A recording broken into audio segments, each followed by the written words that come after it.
Hello, everybody. My name is Tanner Markle. And I'm Erek Doty. And we are Green Desert Gaming.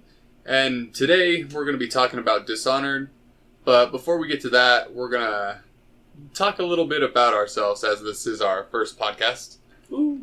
So, we are two guys. I guess my goal for this podcast is to just play some games and talk about it with another person.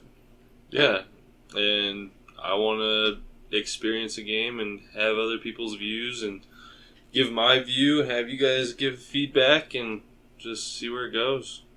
So that being said, if you feel like suggesting a game we play, talking about a game we're playing, we have email at greendesertgaming@gmail.com and at Twitter, GrnDesertGaming. Yeah, and we'll hopefully have other social media sites that you guys can all contact us at, and we'll try to keep up as much as possible. Just for a little background, me and Eric here have known each other for a really long time, so it's weird for me to call him Eric. I have always known him as Doty, so I will be calling him Doty. And you guys can feel free to call me whatever you feel like. I don't give a fuck. And so anyways, Dishonored came out in 2002. It was published by Bethesda Softworks and developed by Arkane Studios. Sure. So in Dishonored, you play as Corvo Antonio. Actually, you know what? I'm just going to read the back of the case here. You are Corvo Antonio, the one trusted bodyguard of the Empress, framed for her murder and empowered with supernatural abilities. You become an assassin to seek revenge on those who ruined your life. The choices that you make will shape your fate and that of the Empire around you. So that technically means that you weren't an assassin before this? Yeah, I guess you weren't. Yeah, you were just the Just bodyguard. the bodyguard, right? Yeah, you're just the Empress's bodyguard. And that's where the game starts. You are returning from a voyage for Diplomatic purposes. You're seeking out aid from foreign countries to help with your rat infestation, which is bringing the plague. And we don't know why. Yeah, just the Black Plague. Bubonic. Fade in, you're on a boat with this man, gray-haired man, who we learn through dialogue, his name is Samuel. Our boatman throughout the game. We'll get to know him as we go on. And you're coming up to what in the game is called, what's it called? Water elevator? Oh, it's the Dunwell Tower. Yeah, the water elevator. So you come up to this giant water elevator. It's very steampunk, almost. Yeah, it's about kind of how the game is, more or less. Yeah, it's like Victorian steampunk. Yeah. Everything in the game is powered off of whale oil. Yes, sir, and that's what this city is about, is whale oil and other, like, oils that you get off of that type of shit. So, but the main resource is whale oil. That's what everyone is dealing with, other than whiskey. Yeah, for real. There's a lot of that. I have a note here that there's empty bottles everywhere, so there's a lot of people ways of coping with the plague. So, we come into this big water elevator, and when we first get control of Corvo, we are greeted with this little girl, little woman, Emily. Yep. Emily Caldwell? Tiny lady? Yeah. Emily No. Caldwell? No? Caldwell is... Isn't that the Empress's name? It is... Yeah, it's called Win. Called Win. I'm sorry. Called Win. Anyways, Emily comes up to you and she wants to play hide and seek. In my playthrough, I didn't do this. I didn't have no time for none of this. Yeah. Who's going to play with the little girl? We got important business to take care of. Right? And at this point, knowing what I know now, I probably would have gone back and played hide and seek with her. But just being dropped into Dishonored, I'm looking for a stealth. I'm looking for, I want to just kill the guys and, I did not complete it 100%. I did not get everything, so... But I didn't go into this game looking to play hide and seek with the little girl. Yeah, I didn't Regardless, you go past her and you see this man off to your right getting his... I was going to say picture painted, but that doesn't make any sense. Portrait painted? Portrait, yeah. Yeah. Getting his portrait painted. He kind of just seems like a royal asshole. Dickhead. I was truthfully looking forward to killing him as soon as I saw him. Spoiler, you do. Whoa. No. Hey, it happens in the first mission. Is it the first mission? I don't know. Other than escaping the prison. Oh, yeah. You see High Overseer Campbell getting his portrait painted. You walk past him, and you end up talking to the Empress. Empress Jessamine Caldwin. You have long been her bodyguard. I'm sure, for quite a while. I Yeah. mean, you know her really well. I don't know if I didn't know this at the very beginning, but you're actually... Should I say this right away? I don't know what you're going to say, so I'm not too sure. I don't think it ever comes out in the game. It's just... whatever. Doesn't matter. Alright. Well, you're talking to her, you give her a note. She reads it, tells you that basically the aid that you're trying to get isn't going to come. They're basically saying that they're just going to wait and see if you die. And if you're really paying attention right now, you're kind of on this high up gazebo. A gazebo that's kind of raised above the area, so you're kind of equal with the rooftops around you. And if you're paying any attention at all, you can kind of see off behind the Empress these figures kind of blink in and out of existence as the Empress is talking to you. Yeah, I did not notice these until, like, last second. And then all of a sudden they're on you. Yeah. And they're magically locking your arms in, killing the Empress, and stealing the heiress, Emily. Yep. How convenient. Later, Emily. And now who's this guy who comes up to you? Was it not It's the Lord Regent. the Royal Spymaster? You're talking about that guy? Yeah, I'm talking about. And then, so the Royal Spymaster, assassins are gone, Empress dead, Emily kidnapped. The Royal Spymaster comes up to you and immediately blames you for what just went on. Yep. Almost suspiciously blames you. Yeah. Basically, it was on purpose. Yeah, it was all a ruse. Yeah. So, now, I think after that, you jump 6 months later, after being accused of murder. 6 months later.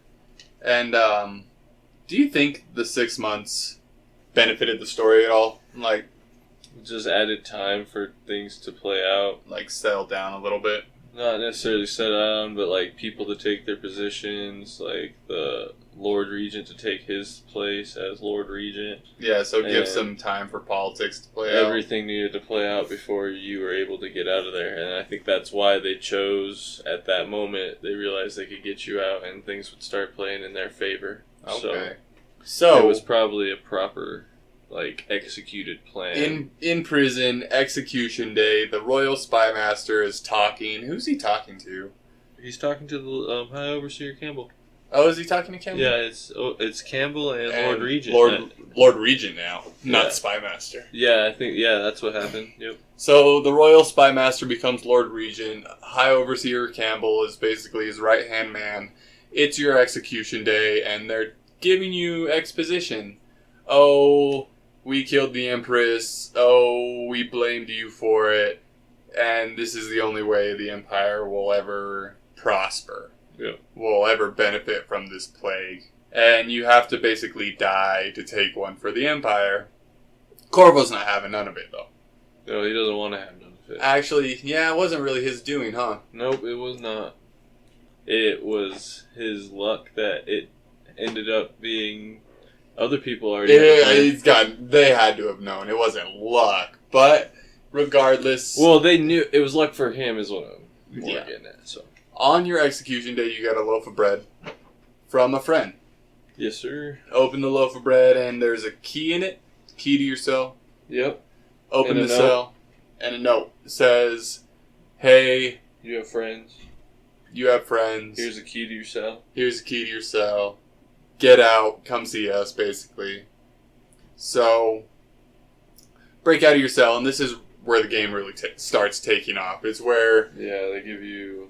It's kind of like your first mini dungeon of the game. Yeah, you don't have abilities yet, but you have your weapons. Yeah. Well, you get weapons once you get out because you're in the guardhouse and you eventually find a stash of a blade and a pistol, I believe. Yeah, you find some cheapo weapons, and then later you get yours in the sewer. Yeah, your crossbow and shit later. Yeah. Right? Yeah, so... And then you meet Piero, and he customizes more stuff. So. For now, you're breaking out of prison, and you start to see that you can really go about this game any way you want to. Going into it, I knew about this achievement to get no kills, you can't kill anybody, and you can't have anybody see you. It's like total ghost, or can't see me now. Something stupid. Yeah, and I knew about these achievements, and then I also knew about the low, medium, and high chaos achievements. Basically meaning how many people you kill to knocking out, because they do allow you to not kill anyone, as the achievement tells you. So initially I started off trying not to kill anybody and trying not to be seen. I did not. So you just went full at it, just... Killed everybody. It was a mixture. I would try to avoid fights if I could. So there was a mixture of like, nah, screw that. There's a shitload of enemies now there. I wonder. And then there's like, oh, there's only 4. I can take them all out real quick. Now screw it. I wonder. Makes it easier, man. Does the kill count... I wonder if it's talking about the guards or like the main people you kill. It says civilians and does guards. it? Yeah, there's a difference. Talks about both of them? Yeah, so you rack up both. And I did on a few. So, just because they're little squealing bitches. Like, yeah. I mean, like, can't be ratting me out. I'm like, what the fuck? So, you're breaking out of prison. There's really, nothing really stuck to me here. I didn't really write that many notes about this area. This area is really just... It's kind of just telling you to know the game. Yeah, here's weapons. You can sneak, you can shoot, you can not shoot. Here's your movement tutorial before we give you your tools. Yeah. So, you get out of the prison after either killing, sneaking, strangling several guards. 10, 20. Plenty of them. And you end up on this bridge. This bridge a drawbridge actually, that is retracting. At this point, the guards know you're there. Everybody's on high alert. At least for me. On which part? Right where you're jumping into the water. Oh, okay. Yeah, everyone's on... Yeah, I think it's just you're supposed to kind of get caught there. You get on high alert. Yeah, so everybody knows you're there, and the drawbridge goes up, and you have to jump into the river. But you just run through it and get to the sewers. Yep. Nobody's really shooting at you. Nothing's really harming you. They're trying, but like I think it's designed to not hit you. I think you would have to try to die there. Yeah, you just stand there. So make it to the sewers, and go through the sewers, like Doty was saying. You end up getting your crossbow here? Your crossbow and your sword? There's a point where maybe you they get pistol? left... no, you already have your pistol. Oh. You have your pistol and your sword that you get from the prison, which is just the base pistol and sword that you have and wield. Yeah. And then you get your crossbow and a suitcase that is Piero's suitcase that they left for you. Is it Piero's suitcase? Yeah, or it's something, or they just mentioned that tools that Piero made for you. Okay. Like, who's an assassin or a builder of weapons. So you will meet later. Do you see any weepers in this first area, or is it?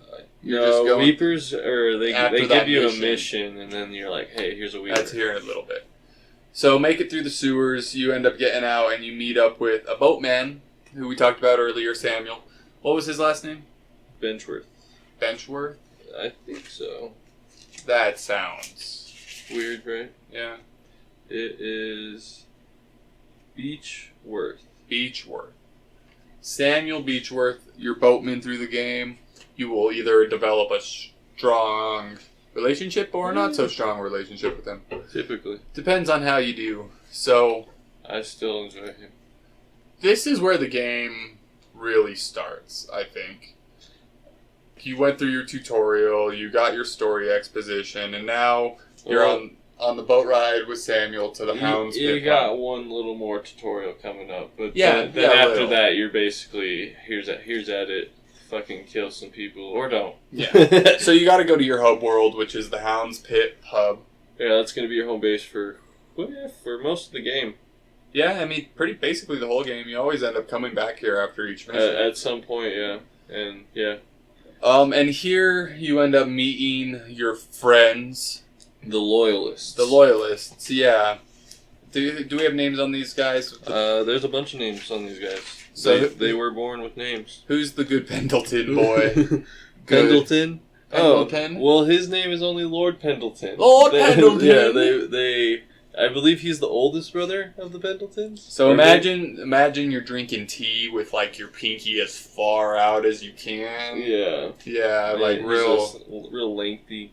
Gotta stick up his butt, you know? Kinda, yeah. I liked him at the beginning, but... No, yeah, he's Things change. He's a half-decent guy, but he is a little...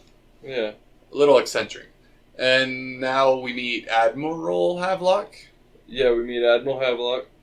And he's kind of just general, kind of army man. Yeah, just fought in the wars under the Empress and stuff, and doesn't believe in Lord Regent's. He doesn't believe Lord Regent's power is legitimate. Yeah, he doesn't. Yeah, because I think Havelock has a sneaking suspicion that, or they have some sort of knowing that he stole Emily. Yeah, so or he knows. Havelock knows the Lord Regent is a poser, and I believe trying to restore power to the correct Empress, which is Emily. I believe Lord Pendleton also is one of those people that knows, because his brothers are the ones also dealing with. Yeah, that's actually probably the in. That's probably That's probably the in. Yeah. Yeah. So Havelock. I'm sure they mention a lot of this stuff in the books, guys, but we didn't read a lot of that. Yeah, this is more our playthrough. I'm not gonna sit down and read every book. That's another week or two of playing. And you can tell us about it though. We're trying to keep a schedule here. Okay. So you meet Pendleton, you meet Havelock, you meet Piero. You mentioned Piero, the guy who made your crossbow and your cool sword. He doesn't just make that for you. What else does he make for you there, Doty pal? He makes you a very sweet-looking mask.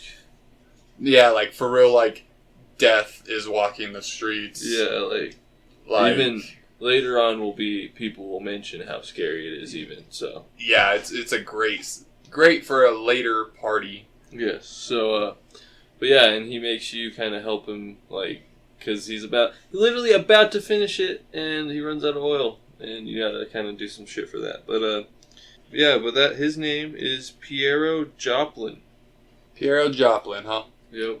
Who else? I mean, these are kind of the main guys that I met. You can go around and meet. Yeah, there's some stewards and other people. There's a lady that will eventually, I'll probably talk about more. I don't have her name though, but Callista? Yeah, Callista, yeah. I think we're supposed to become more attached to these people than I became. Probably. If you talk to them more, you probably get a little more backstory. Yeah, you're going to benefit if you talk to these people, but I did not. Yeah. So, I'm not a big, NPC talker. Corvo had a long day. He broke out of prison. He escaped through the sewers. He just met a bunch of new people, and he's ready to go to bed. Turns out, though, his sleep is restless because he is awakened. Yeah. Awoken by a mysterious figure named the Outsider. Yep. Who is kind of just an agent of chaos in the world. He just kind of he wants to watch the world burn, is kind of the vibe I got from him. He just wants to watch, yeah. I don't know necessarily burn, but, he's interested in causing havoc or chaos, or... It seems he's happier the more people die. Maybe. It's hard to say, because I only got one playthrough of him. So. I watched them all the endings. Oh, did you? Yeah. Okay. And it seems like he is happier the more people die. Okay. He wants Corvo to go out in this world and just... he is mentioning the whole time, you're going to cause havoc, you're going to cause... And even the assassin dude, who is under his control as well. So, at this point, I was kind of questioning, the game is really, I feel anyways, trying to funnel you in a direction of, it wants you to kill people. It wants you to enjoy the sneaky aspects of it where you can, but don't get too caught up on it. Yeah. And the hard mode on this game really becomes evident if you ever just try to fully sneak anywhere. Yeah, I was on normal, so... I actually bumped it up to hard. I'm not talking pure difficulty, but, to not be seen and not kill anybody. It's really hard, and the game is expecting you to kill people. And it's well accounted for in this. Well, because they also give you the option to knock them out. So you can knock everyone out, or you can kill them. So they do talk about killing rather than knocking out, though. But they're kind of like giving you they're nudging you with their elbow, being like, hey, bud, shit happens. Yeah. Until the end, and then they're like, yeah. This is where you get, right? This is where you get your powers, your supernatural abilities? Yeah, this is where he brands you with his mark on your left hand. The back of your hand, specifically, which was some painful imagery. Could you imagine getting branded on the back of your hand? Yeah, not the hand. The hand would be pretty bad. Yeah, we can talk about that some other day. We actually have a story about branding, but... This isn't for that. Yeah, this is for Dishonored. So you... Does he give you a rune, or does he just brand you? He just brands you and then you have these powers? And then he gives you a heart that detects runes and bone charms. And this heart is... He built this heart. I'm not too sure about the whole lore of it. I know a little bit about it, and it's pretty interesting. I'm sure it is. Tell us about it. So this heart... I listen to other podcasts who have covered Dishonored, and they have said that this heart is actually the heart of the Empress, whose soul was bound into the heart, and she's trapped inside of this heart. Like, it's her heart, and her soul is bound to the heart. It's pretty crazy. Wow, that's crazy. That is crazy. This is supported... Actually, this is a good tie-in. So this is supported because there's several areas you can go into Dunwall City, and when you use the heart, it gives you these little trivia factlets. It tells you about the story. It tells you about the people. It is the lady's voice. It is very similar to her voice. Now that you mention that, it's almost guaranteed. Yeah, I'm sure. So you go to these areas and you use the heart, and it tells you. And oftentimes she's saying, "Oh, I remember you and me being here. Oh, I remember when we..." Oh, okay. Turns out that Corvo and the Empress had a much closer relationship than people thought. Oh, I bet. I mean, bodyguards are always there, so... Turns out Emily is your kid. What? Yeah. Emily is Corvo's kid. Way to spoil the whole game for me. No, I'm just kidding. I don't think it ever tells you that in the game. It doesn't tell you in the first one, probably the second one, though. It might tell you in the second one. Who knows? Who knows? We haven't played the second one yet. If you guys have played it. So if we just spoiled the second one, then we have no idea if we spoiled it. Yeah. Fuck it. This is our thoughts and what we've taken from other shit. But, so Emily's your kid. The heart that you got from the Outsider in this dream sequence is the Empress's heart. Boom, boom. And now you have a bunch of powers. Yeah. She teaches you. And the first one you get is called Blink. Yeah, Blink. You saw this earlier in the game when the assassins were going across the roof. Blink is a short distance teleport. Which is badass and is your best friend throughout the entire game. Honestly, one of my favorite mechanics in almost any game. Yeah, it's awesome. I enjoy the hell out of it. At this point, you're kind of given free reign of at least your abilities. You get Blink, and that's kind of the right off the bat ability, and then you can do whatever you want after this point. Yeah, and now it's time to hunt down ruins, which we mentioned those earlier, and what they do are upgrade your abilities. Yeah, so these runes are pieces of whale bone. With carvings in them from the Outsider's clan, is what I believe, or what I understood from the lore. Yeah, it's not... Is it clan or cult? Whatever you want to call it. You know, crazy people. His followers. Yeah. So you get these things, and you get 3 of them, and you can power up one of your abilities to first level or second level or whatever. Yeah. However many you get. I think it's 2 on the first ones. And these abilities, I didn't use many of them, but a lot of them seem really fun. So you start with a Blink, which is that short-range teleport we were talking about. And then you have... Which I got to level 2 immediately. Like, that thing, once you can get the longer range, you could just go anywhere, and it opens so many pathways for you. And the next one you can unlock would be Dark Vision. So Dark Vision, it's basically if you have ever played Batman or Assassin's Creed or any of those games, it's enhanced vision, it's eagle vision. Also, The Last of Us. Last of Us has that ability too. Nobody plays that game. Everyone should play that game. Just saying. 100%. So it allows you to see through walls. You can see guards' vision paths. Yeah, their direction they're looking. Items, you can see every item. Or maybe when you upgrade it to 2, you can see every item. Yep, once you get it to level 2, you can see every item. But, yeah, that one, I hardly even used that one. It was helpful in certain locations. I won't give it, any too much grief or anything. Oh, not me. I use this all the time. Yeah. I upgraded to Dark Vision 2 before I upgraded to Blink 2. And so when you use Dark Vision, it inverts the colors. Or it might not invert them, but it changes the colors. And I barely saw this game the way it was supposed to be seen. I was in Dark Vision near 90% of the time.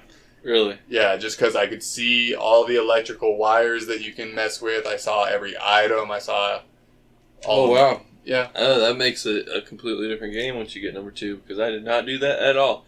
What I got was, I got the the Devouring Swarm, which, we can talk about that one real quick, is a swarm of rats that you just summon.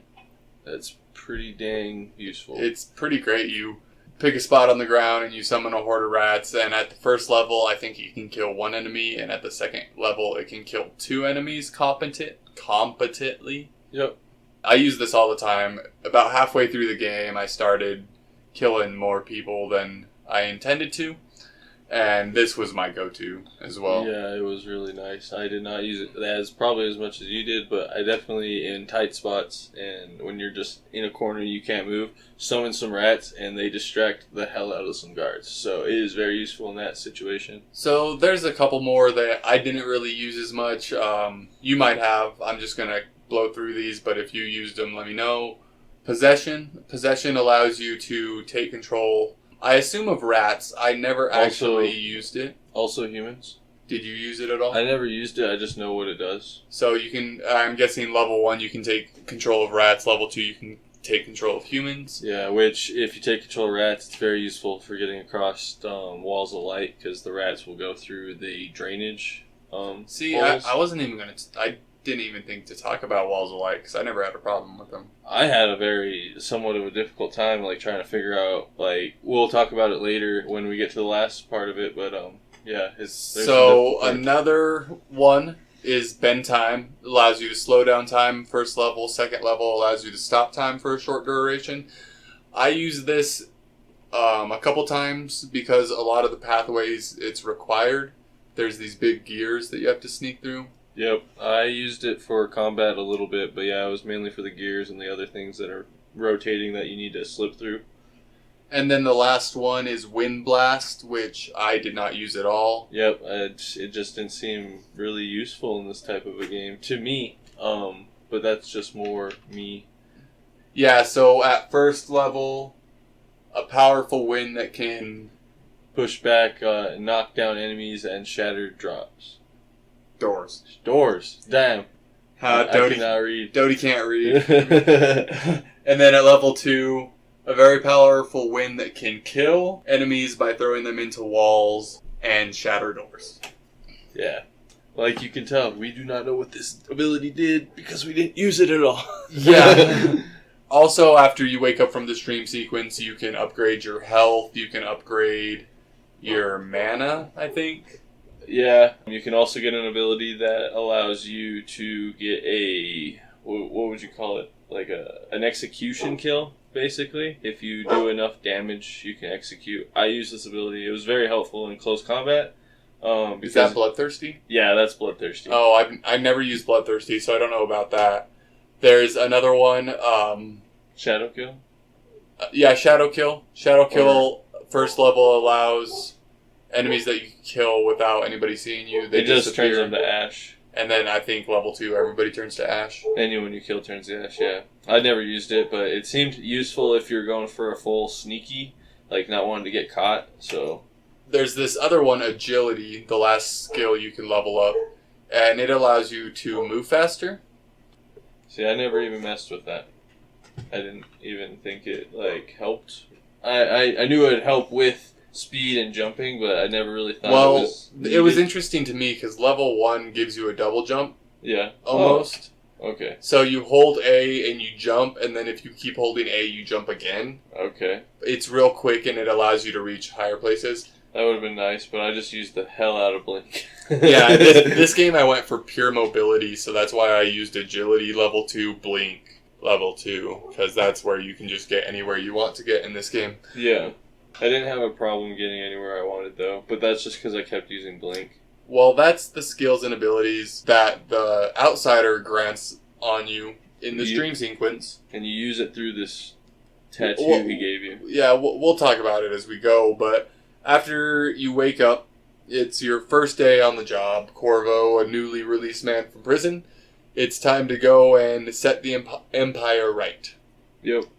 And your first mission is to take out the High Overseer Campbell, the one, the only guy getting his portrait taken in the beginning. Little douche. Just so you know, it isn't a sexy portrait. No. Yeah, I probably shouldn't go political on our first podcast. So I'll probably just stop. Yeah, we won't start that yet. So, you talk to Havelock, you talk to Pendleton, and they send you off to the distillery district on the hot trail of the High Overseer Campbell. Yeah, we're trying to get to his office. Yeah, we're trying to get to his office and find his little black book, because apparently he knows the whereabouts of the heiress Emily. Yep. This first area, this distillery district, it's nothing special. Samuel drops you off, and your first kind of set piece is you see guards throwing dead bodies into the river. Yeah, that was pretty, like, morbid right? scene right there. You see these dead bodies getting thrown into the river. You see rats everywhere. So you're starting to get the idea of the plague and how badly the city is handling it, which isn't very well. No, clearly not. And it's mainly because they don't know how. They don't even know what the hell's going on, really, I think. That's why they have some doctors on it, but we'll get to that. So, you're going through the distillery district, and you're given optional tasks each mission. And your optional task on this mission is, I believe... Talking about Granny Rags? Is it Granny Rags? Yeah. What does it say about Granny Rags? Like, just go talk to her? Oh, are you talking about in general? Like, what's the optional mission? Optional mission that for you to do in the main part is to save Martin.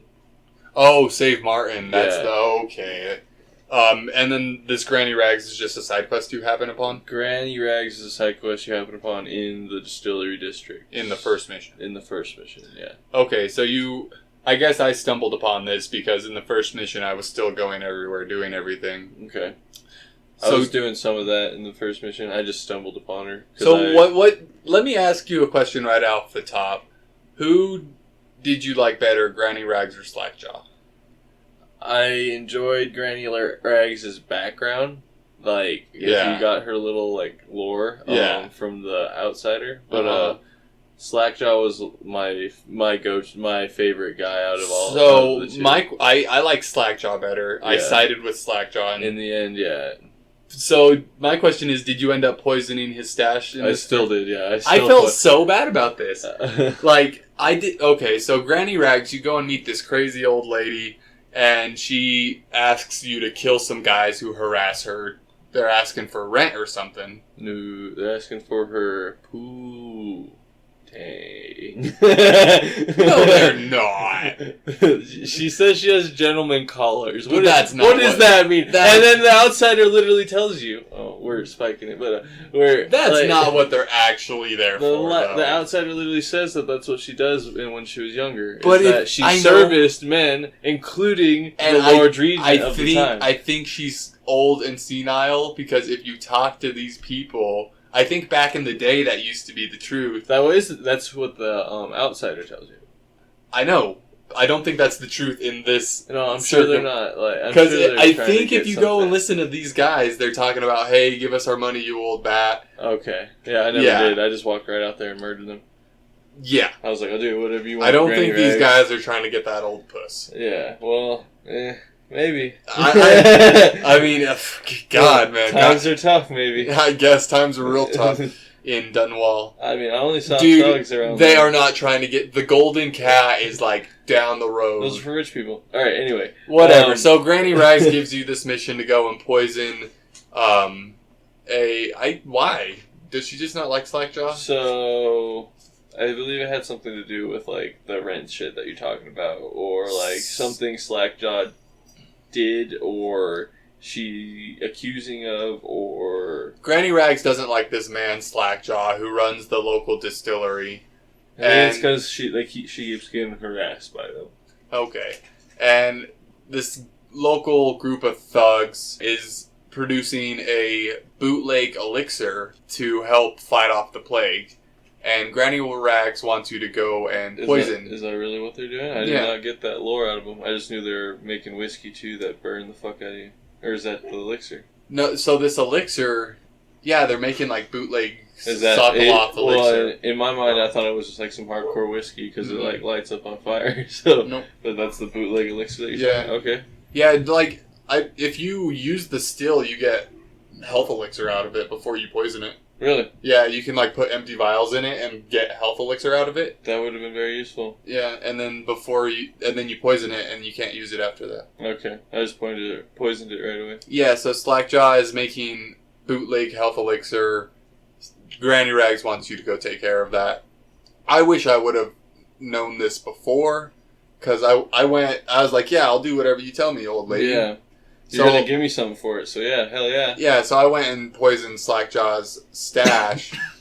Come to find out that I actually enjoy Slackjaw, and I probably didn't want to do that. But yeah, but you don't really meet him before this, so it's kind of a... Just...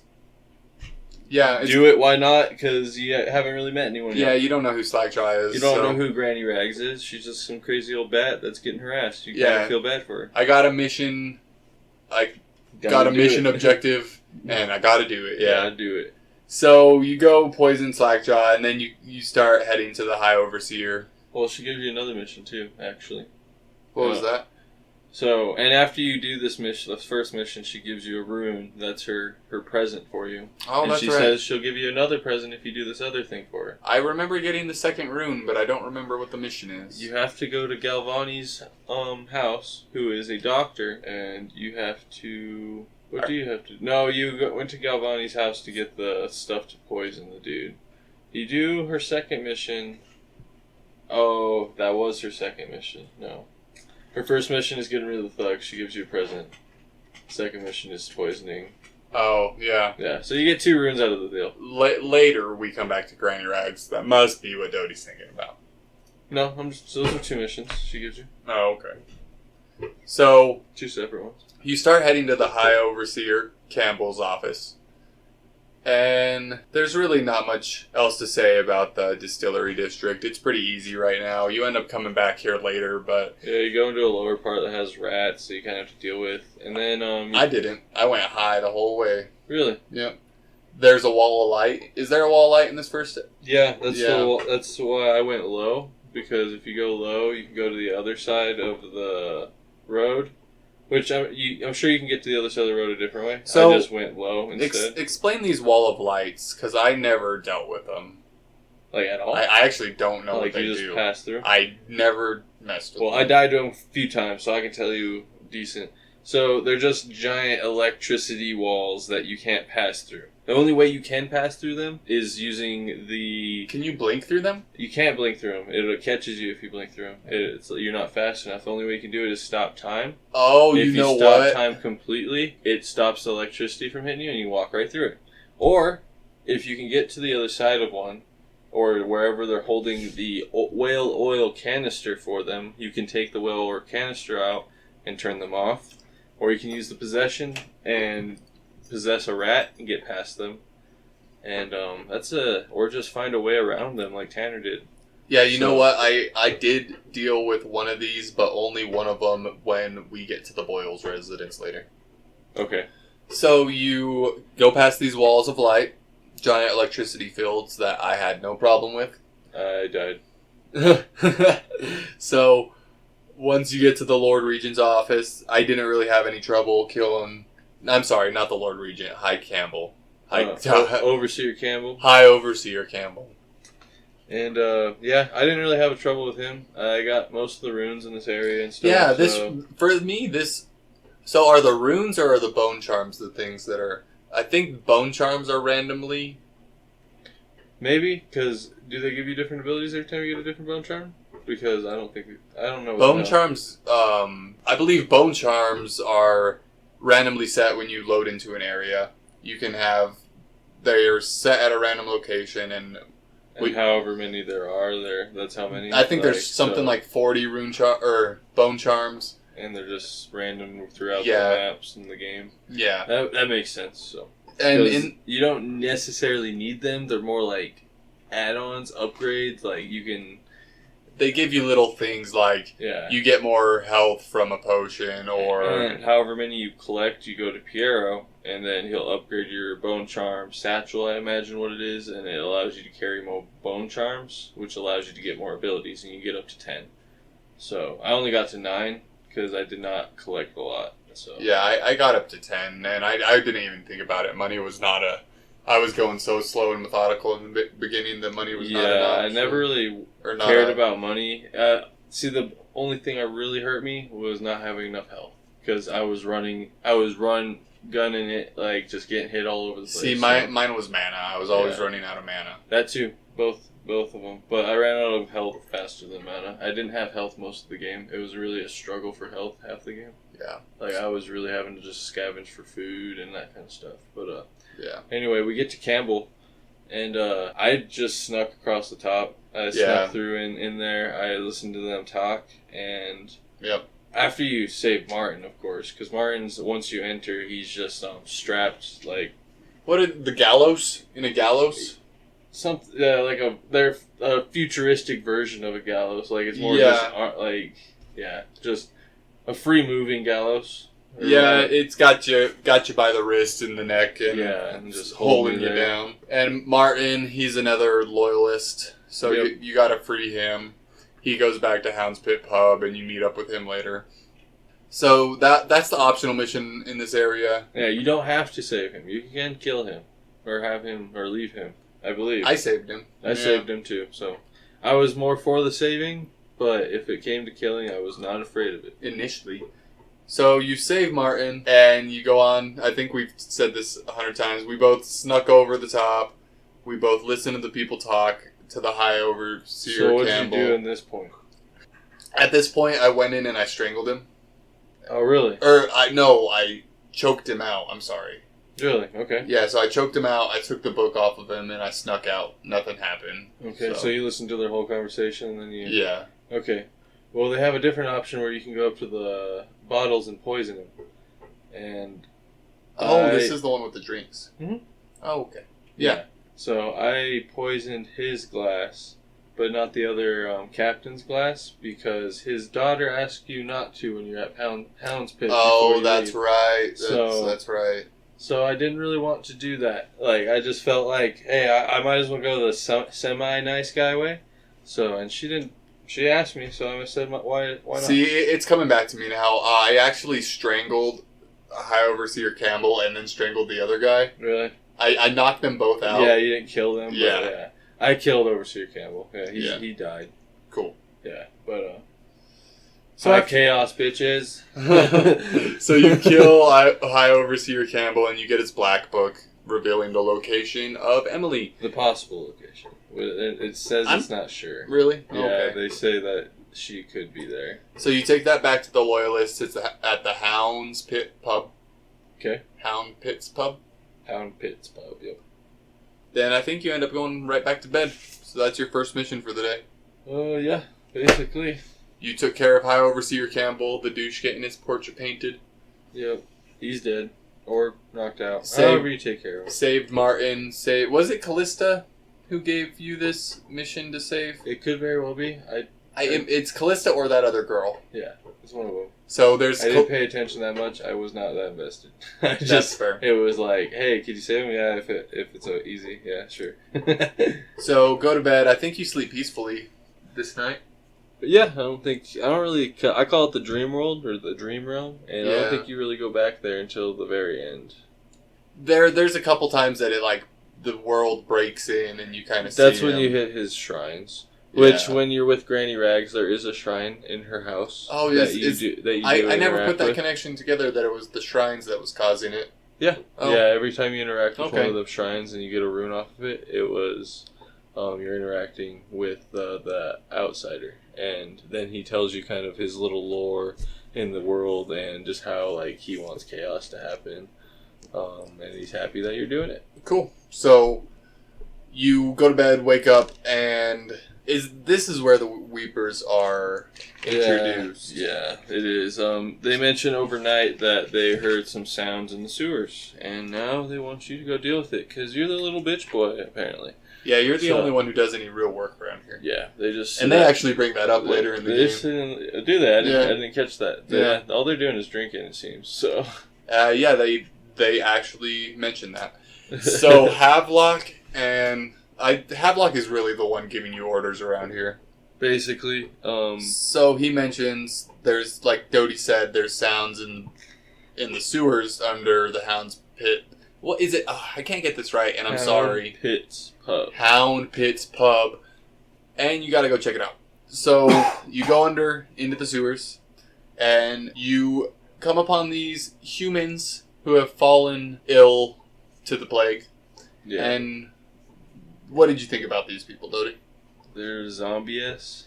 They are pretty zombie. Yeah, that's the best they're just almost dead husks running around. So... wanting to infect you more. And if you hit them, they, like, swarms of stuff come out of them, like, and they just infest you. So... they're bad. It sounds like you didn't have any trouble killing these people. No, I never... You never felt bad about it? Okay, so it turns out these people are actually bleeding from their eyes. I knew that. Yeah, that's why they're called Weepers. And a lot of the time, they're not... some of the Weepers are shitheads and they're attacking you because they just want to spread the plague. Okay. But a lot of these Weepers are crying out for help and they're running to you to get help. So... oh, really? And it turns out later in the story that these people can actually be cured.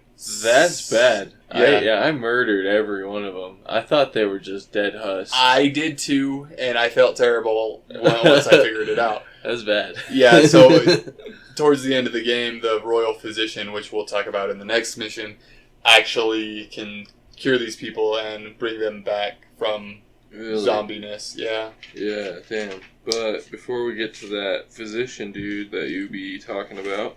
you take care of the Weepers in the sewer, and you go out, and Havelock and Pendleton have another mission for you. They have figured out where Emily is, and she is located at the Golden Cat. Yep. Which is a brothel in the Distillery District. Yep. Why else are you going there, Doty? To murder two dickheads. And who are these two dickheads? The twin brothers of Pembleton. Pembleton? Is it Pembleton? No, it's Pendleton. You just said it dumb. Pendleton. So you're going to the Golden Cat to murder Lord Pendleton's twin brothers because they have a hand in this political battle that's going on. And their names are Morgan and Curtis, if anyone cares. Morgan and Curtis Pendleton. Yep, the dickheads. They sound like a bunch of assholes. Yeah. So, yeah, they're just assholes. Pendleton even says, he's like, kill my brothers. But I don't think he actually means it, but... He doesn't, he's sad. He knows that you have to kill his brothers for the cause, but he's still sad that his brothers are going to die. He doesn't want you to kill him, but he knows it's possible. So, go back to Samuel, the boatman. Yeah, he takes us back to the Distillery District. And this, I had so much fun right here. This is one of my memorable moments of the game. I enjoyed this one too. So you come back to the Distillery District, and they have set up these watchtowers because the killing of the High Overseer has put this district on high alert. Yep. And the City Watch has erected these towers that are basically giant gun towers, right? Yeah, just missile launching motherfuckers. And I had so much fun. Like, did you mess with these things at all? So, I found out you could mess with them later. So, I didn't mess with them at the beginning, but tell me what you did. So this is where I first got my taste of murder. I was really trying not to kill anybody. I was choking everybody out. I was still getting seen by people, but I was getting away without killing anybody. Yeah. And then I got to this tower. I ended up getting on top of this tower because I like getting high and I like just being above everybody, looking down on people so I can sneak. And I ended up on top of this tower that has a rewire. So you get these tools, which are rewire tools, which are basically auto-hack tools from BioShock. They let you hack terminals that turn off walls of light, and in this case, they let you rewire a guard watchtower so it ignores you and attacks the city guards. I wish I knew that. And it is magical. So you rewire this guard tower, and all of a sudden it starts just... an alarm goes off like and it starts spinning in just a murdering 360, just around it. murdering everybody with giant explosions. Oh yeah, I've been attacked by them several times. Oh, I never got it. I always, as soon as I saw one, I got on top of it. I and said, rewired screw it. that. I'm just gonna sneak around it. Nice. But there was a few of them that I was like, hey, I'm gonna take this one out because I was right there, and I was like, fuck it, why not? So that was the watchtower. I had a great time with it. Doesn't Slackjaw give you a mission? He does. This mission? So this mission, if you don't want to kill the brothers, you don't have to. Slackjaw's basically going to put them in slavery. But they deserve it. Yeah, they're not. It's not like they don't deserve it, but it's basically he says, "I'm going to take them out, but I won't kill them." So I mean, they're going to their own minds. Yeah, yeah. I mean, I think they deserve it. Yeah, it's not like we kill him, and I believe I never did this because I fucked up. But I was trying really hard, and I had everything done, and then I fucked up. Did you do it? Yeah, I actually did this. So Slackjaw, he wants you. You're going to this brothel, the Golden Cat, and at this brothel, there's this artist. He's an artist. He's a sculptor, and he's a regular at this brothel. It's actually the physician that you were talking about. The what? The physician? Yeah. Sokolov? Is Sokolov? it? Yeah. Because I think you can kill him here. So I don't think it is. It's his paintings. Because those are the ones you can collect. Okay. I think it's paintings by Sokolov, but this guy, I think he's just a collector. That or it's Galvani that you're talking about. Or you're talking about the art thief, art dealer, or whatever. The art dealer, that's what it is. He's an art dealer. Slackjaw wants you to... This art dealer has a safe, and Slackjaw needs you to get the combination for it. Yep. So you go to the brothel, and you end up in this room with this man in an electric chair. Oh yeah, I know. Yeah, I did this. Yeah, this was fun. Blindfolded, and It's real sexy, guys. Don't. You should definitely play the game just to watch this part. Oh yeah, it's real hot. Yeah. So he thinks you're his mistress when you come in. Yep. He can't see you, and you're being real silent, so he has no idea. It's actually kind of funny. He says something along the lines of, "Oh, you've gained weight." Because he can hear your heavy footsteps. He can hear your footsteps. So you go in and you end up like erotically shocking this man. Yeah, he is fully erect the whole time. And towards the end, he goes through his sexual thing, and you can keep going to get this safe. Yep. For the art dealer safe that Slackjaw wants. Yeah, so eventually he says his safe word, and he's like, alright, and then you just shock him again. Continue shocking him. Shock him again. Who is this? What do you want? And you just keep doing it, and then you eventually say that you want the code, and he just gives it to you. And you can leave him, or you can shock him to, I believe it's in consciousness, but he might be dead. I think you kill him. I think you do too. So you take did you happen to know what the safe passcode is? Did you notice this? I didn't. I never noticed what you're about to say. It's funny. It's 696. So 696. What's that mean? It's just the art dealer was in a brothel getting shocked. Okay, so his passcode for his safe has 69 in it. Okay. Yeah, it's funny, Doty. It's a joke. I mean, laugh. So Slackjaw, you give the passcode to Slackjaw, and in return for this safe passcode, he takes care of the Pendleton twins for you. That's the end of the mission, I'm assuming, for you, right? It is, yeah. Other than having to... You still have to go get Emily. Yep. But you take care of the Pendleton twins. Okay. And do you know what happens here? You didn't do this? So, I didn't do that part of it, no.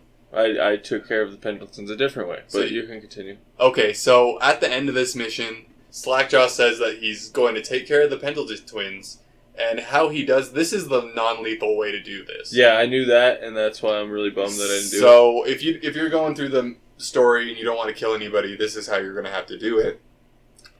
Slackjaw kidnaps the Pendleton twins, cuts out their tongues, shaves them, and then throws them to work in their own slave mines. What? Really? Oh, you really puts them to slave? Yeah. Oh, fuck yeah. Yeah, so these Pendleton twins own a bunch of slaves that they make work in the mines. So basically he made them slave and unable to talk. Yeah, he made them their own slaves. Yeah, and he's unable to tell people who they are, technically. Yeah, it's crazy. It's cool. Yeah, that's crazy. That is great. I'm glad they got that, because they're kind of dicks. So in this mission, I did that, and then I just went back and I got Emily, and then that was pretty much it for me. Yeah. So for me, I did all of that except take the code back to him, and instead I was searching more and more, and I happened to find this room that I believe it was Curtis that was in, and they didn't have a freaking marker on him.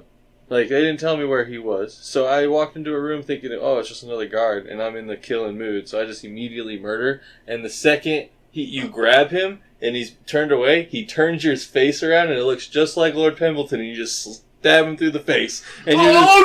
Yeah, and I'm like, no. Oh.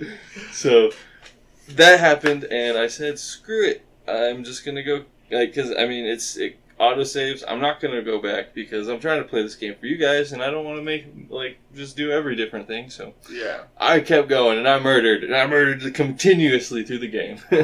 Because this was my moment where I just said, alright, high chaos, there's no coming back. That was a really early moment. Yeah, and I murdered everyone else other than you. Just wait till the end. You're going to be so surprised by what happens at the end. I feel like mine was at least justified. Yours was just a dumb accident. Everyone's dead by dumb accidents. Everybody's dead by dumb accidents. I made dumb choices for most of this game. Story of Doty's life. Everybody's dead by dumb accidents. Yep. Just don't be around me or you're going to die. But so let's continue. Alright, so you kill the Pendletons, you get Emily back because she is indeed in the Golden Cat. Yeah, she's in the Actually, one more thing about the Golden Cat that I want to bring up. The old lady who runs the Golden Cat? Yeah. I felt so bad about choking her out. You choked her out? Yeah. I just left her. Oh. She just, don't hurt me. And you just go and steal all her shit and then you leave. Can you get the key that way? Yeah. Key, so everyone's key, even on guards, you can literally sneak up and steal them off. But she's the only one who has the Golden Cat Master Key. Yeah, and it's on her hip. And so you can just go, you can just take it right hey off bitch, I'm taking this. Yeah. Okay. When she's on the ground, she's just like, don't hurt me. You just take the key and leave. Okay. Well, I choked her out and she was unconscious. Yeah, I mean, it's fucking, I was about to kill her, but then I was like, but it's like just this old lady, and even in a video game, it doesn't feel good choking out an old lady. I have no mercy in video games. I kill horses. I don't care. Kill horses. That's like your line. Like that's your. Oh, I'm a bad person when a horse dies. When I purposely shoot a shotgun in a horse's face. But all right, let's keep this. So after the Golden Cat, you end up going back to the Hound Pits pub. Got it that time. And fuck yeah. You return Emily? Yeah, you bring Emily back. Basically, and it's kind of cool because when you find Emily, she's like, "Oh, I got the way." She leads the way. You get out, and she's like, "I'll get back to the boat on my own." I'm like, "Damn, you're a little badass girl." Like, yeah, like, Emily knows what's up. She's sick. So, and you're just like, "Hey, I trust you. I don't worry about your life, bitch." Which is so nice. Like in these games, like everybody hates escort missions. Yeah. So, and especially because half time the escorts don't walk fast enough. Yeah. But yeah, this one's real good. They just say, hey, we'll deal with it, and you get back on your own. We'll have a good escort mission when... Well, actually, never mind. So, yeah, and then we go back. Samuel's like, hell yeah, you got Emily? Let's fucking get it. And then he does... He, drifts, does some donuts, and... I do enjoy how his fucking drifting boat, his boat skills are. He is just, perfect. Right? Every time he parks the boat, he, drifts into his parking spot. The spot on, hits every fucking possible turn. Yeah. So, You go back to the Hound's Pit, and you go back to bed. Everything's good. You have Emily. And she's... What was her name? You said her name. She's Oh, one was of the that servants. Callista? Yeah, Callista. Okay. She gives... So now... So Callista's watching Emily? Yeah. Basically, Callista's Emily's maid / like watcher. She teaches her like her studies and stuff like that. So, and throughout the time that you're doing all this, which isn't very long, it's about a couple days that you're doing this, all of this. Like you only sleep a few times. Yeah. And you get a couple missions done throughout the day. But I believe you sleep after this one because I think this one was an all-day mission. Yeah, after you go into the sewers, take care of the Weepers, go to the Golden Cat and get Emily. You go to bed, you wake up, and Havelock gives you another mission. So you have taken care, you have gotten Emily back. You have killed Emily's keepers. You have killed the High Overseer so far, and now your goal is to kidnap the Royal Physician. So what I want to ask you real quick is, how did Lord Pembleton take you? Did you tell him you put him into slavery, or did you tell him you killed him? Like, is that like an option? Does he know they're still alive, technically? Yeah, you don't have an option to tell him. He just knows. Okay. And he's grateful that they're still alive. Yeah. 'Cause he just went to drinking. Like, he's just straight a drunk after this. Really? Yeah. Dang, like, that's... No, like, he's just me, drinking wine the entire rest of it. And that's he cool, becomes really grumpy with me. For me, he's just a normal guy still. Yeah, he becomes really grumpy. Like, he has, like, a more of, like, a mean demeanor because he's just a drunk all the time. Like, yeah. And, no, for me, Pendleton. And even Samuel mentions it. He's just like, losing family members will really turn you to the drink and stuff like that. So it really changed the way he played out for me. And I was really upset because I thought Lord Pembleton would be a cool character, but I turned him against me because I killed his brothers, which he wanted me to do. But it was he didn't want it to happen. He just knew it had to happen. It was a necessary evil. Yeah, and he starts to turn back on that later in the days that go on. But so this new mission, kidnapping the Royal Physician. Yep, which his name is Sokolov. Sokolov. Yeah, I forget Russian names suck. Yeah, it is. Sounds pretty Russian. Yeah. He acts pretty Russian too. He does, yeah. He's a very Russian-y, like. The only thing is, like, you end up. We'll talk about it when we get there. Yeah, we'll get there. So where do you end up kidnapping him from? I guess just his house, right? Yeah. So you end up going across this long bridge. Yeah, that's what it is. He's on the bridge. He's at the end of the bridge. Yeah, it's at his place, his mansion or whatever. Yeah. But so you end up going across this long... Caldwin's Bridge. Caldwin's Bridge. You end up going across Caldwin's Bridge, which I guess that's a fitting name. It's named after the Empress, Caldwin. Yeah, their last name. I mean, that makes sense since their family's been around for fucking ever. Who knows? A little while, actually. But. And I really enjoyed this level. It was kind of like you didn't like it? For me, I ended up on top of the bridge looking over all of... Oh, visually it was cool. And it was beautiful. I took a picture of it, and maybe if I feel motivated enough, I'll... Put it on here. Put a link or something to it. I had fun. I didn't get seen by anybody. I just straight snuck the whole time. Fucking lucky, man. And since you're saying you can go above everything on this map? Yeah, like just above everything. Since I was using dark vision the whole time, there's wires that just go up to the top of the Caldwin Bridge. Basically, meaning you can get all the way up there. So I'm like, oh, look, where did these wires go? Yeah. So I climbed all the way to the top of the Caldwin Bridge. It actually gives you an achievement on top of the world. Okay. And from there, it's a straight line to Sokolov. You just have no problems after that. Well, if you want to read my comments on this, I said, fuck this fucking ass bridge. Because I died like 6 times. And it was all in the same spot. And I just needed to fucking figure out the right path to get past this area. Yeah. And the right way to do it. And what the right way to do was to wait 5 more minutes to let these guys attack. Like, there's a point where there's one of those towers that just shock the shit out of you. Yeah. And there's, like, hounds walking around. Yeah. And my first attempt was to rat the fuck out of them. And then just walk through. And they just kept coming. And they kill the rats pretty easily. Because I only have level 1 rats. So I was just kept on fucking spawning it. Yeah. And nope, they would eventually find me and then kill me by hound. So eventually I found a way to get up higher. saw these guys just waiting there. I only ever killed one dog. It was one of the thugs, really? Yeah. I killed multiple, but that's because I was killing everything. Yeah. And one of the thugs? There's the thugs from, I believe, the Slackjaws gang, because I think that's the only real thugs that are in this world. Yeah. They come out of nowhere and just start attacking. They get distracted, and I can sneak past them.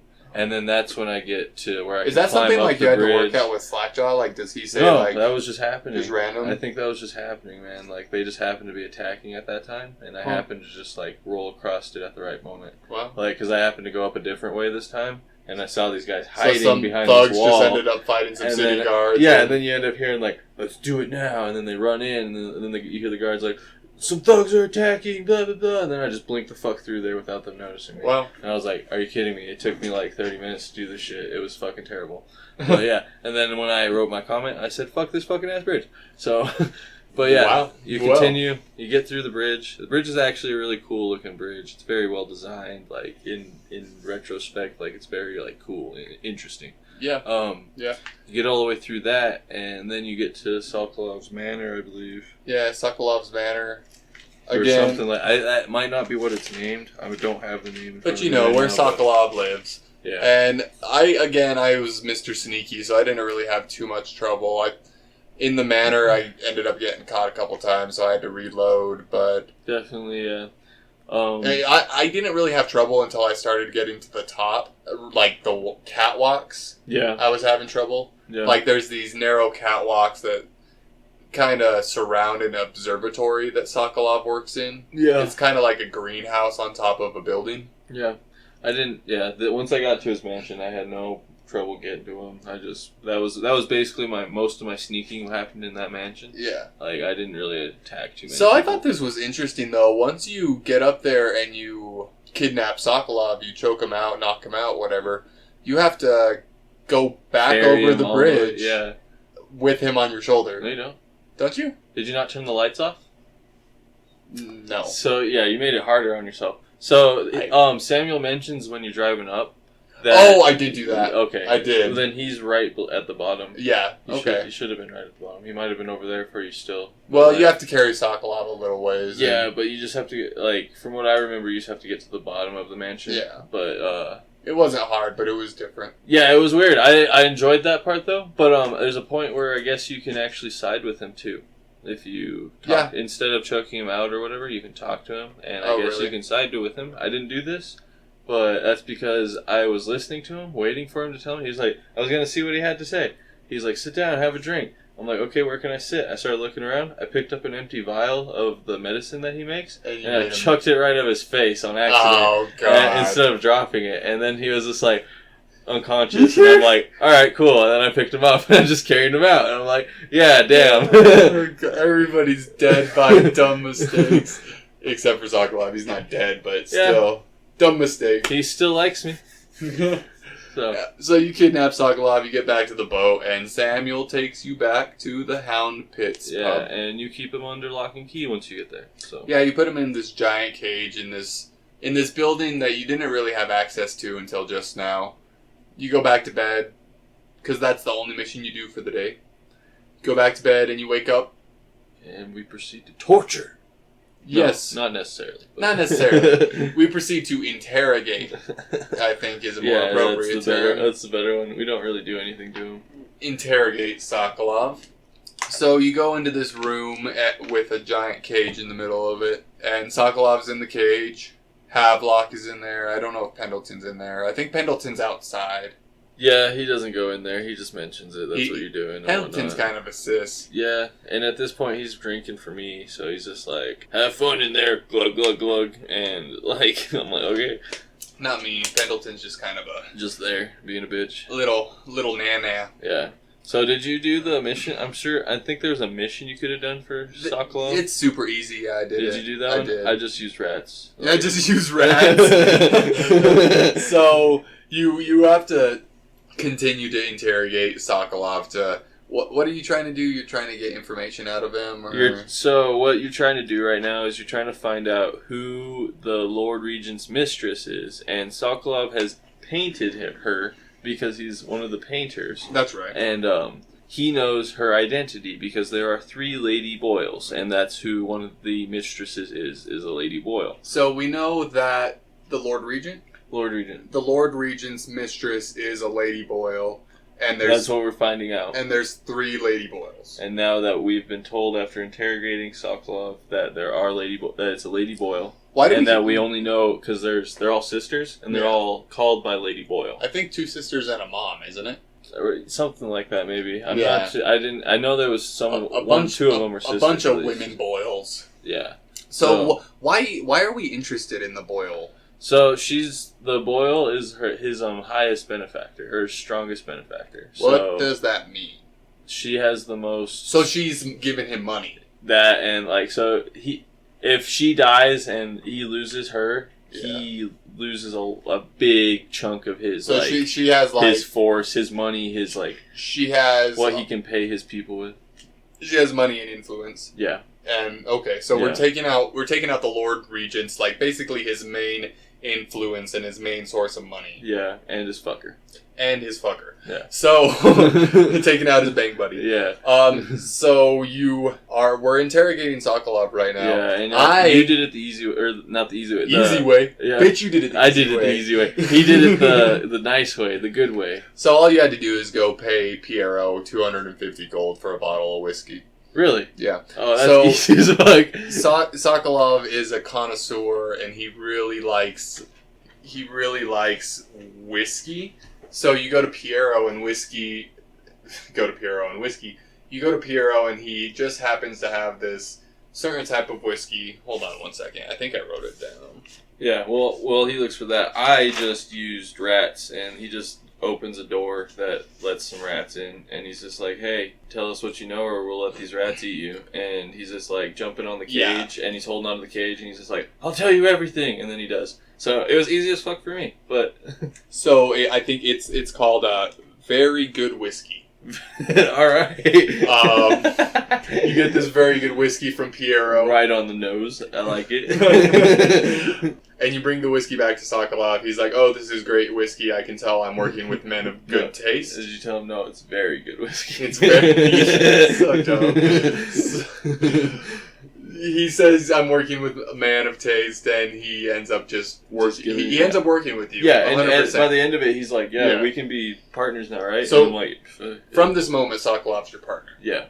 He helps you. He's like, all right. They give him a room after that point, I think. Yeah. And they just let you. They keep him under eye, but he's working for you a little bit. He likes hanging out with Piero. Yeah, he ends up. Yeah, him and Piero end up getting this thing together. So Sokolov tells you that the Lord Regent's confidant, bang buddy, whatever you want to call her, is a Lady Boyle. Yep. And it turns out the Lady Boyles are having a huge party. Very masquerade, actually. Masquerade. Masquerade. What does that mean, Doty? A masquerade is where you go to a party with a mask? That would be correct, Sir Tanner, sir. We already have a mask. Why, yes, we do, and it is the perfect disguise for us. Don't you think this is so weird, though?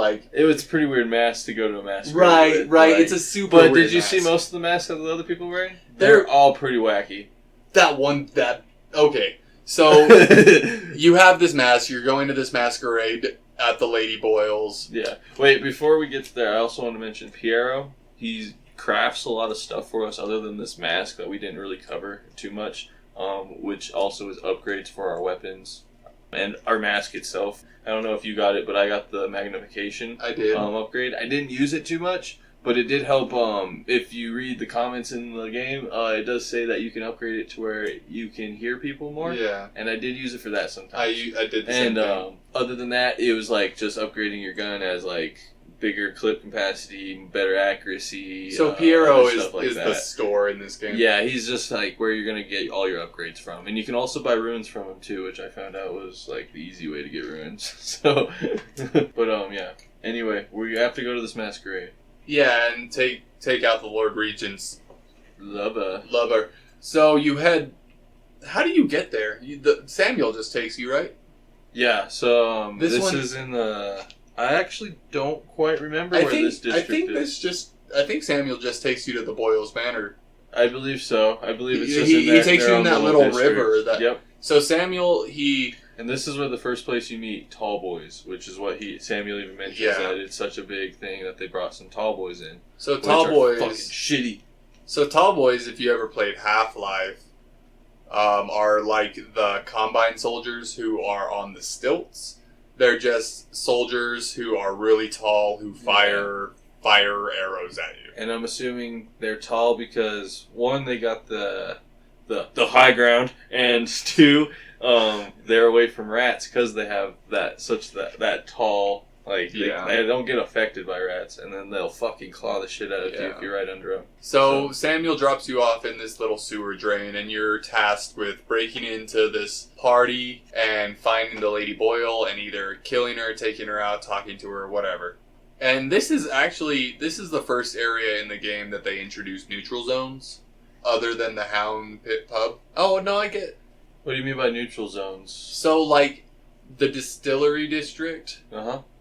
All the guards and people are mad at you. Yeah. But once you're inside the party, the guards don't. Oh, yeah, they don't care. Yeah. Because you're in a mask and they think you're part of the party. Yeah, it stood out to me a little bit. But then there's points where you go into trespassing zones and they let you know that. Like, you enter the trespassing zone, which the guards will attack you at. So the game will let you know when you're in an area that it doesn't want you, that you will get in trouble for being in. So I didn't have too much trouble getting into the party. Not at all. You can just blink right in there. Yeah. Once you're in there, the guards don't even care. Yeah, so you take a couple blinks and you get over this giant fence.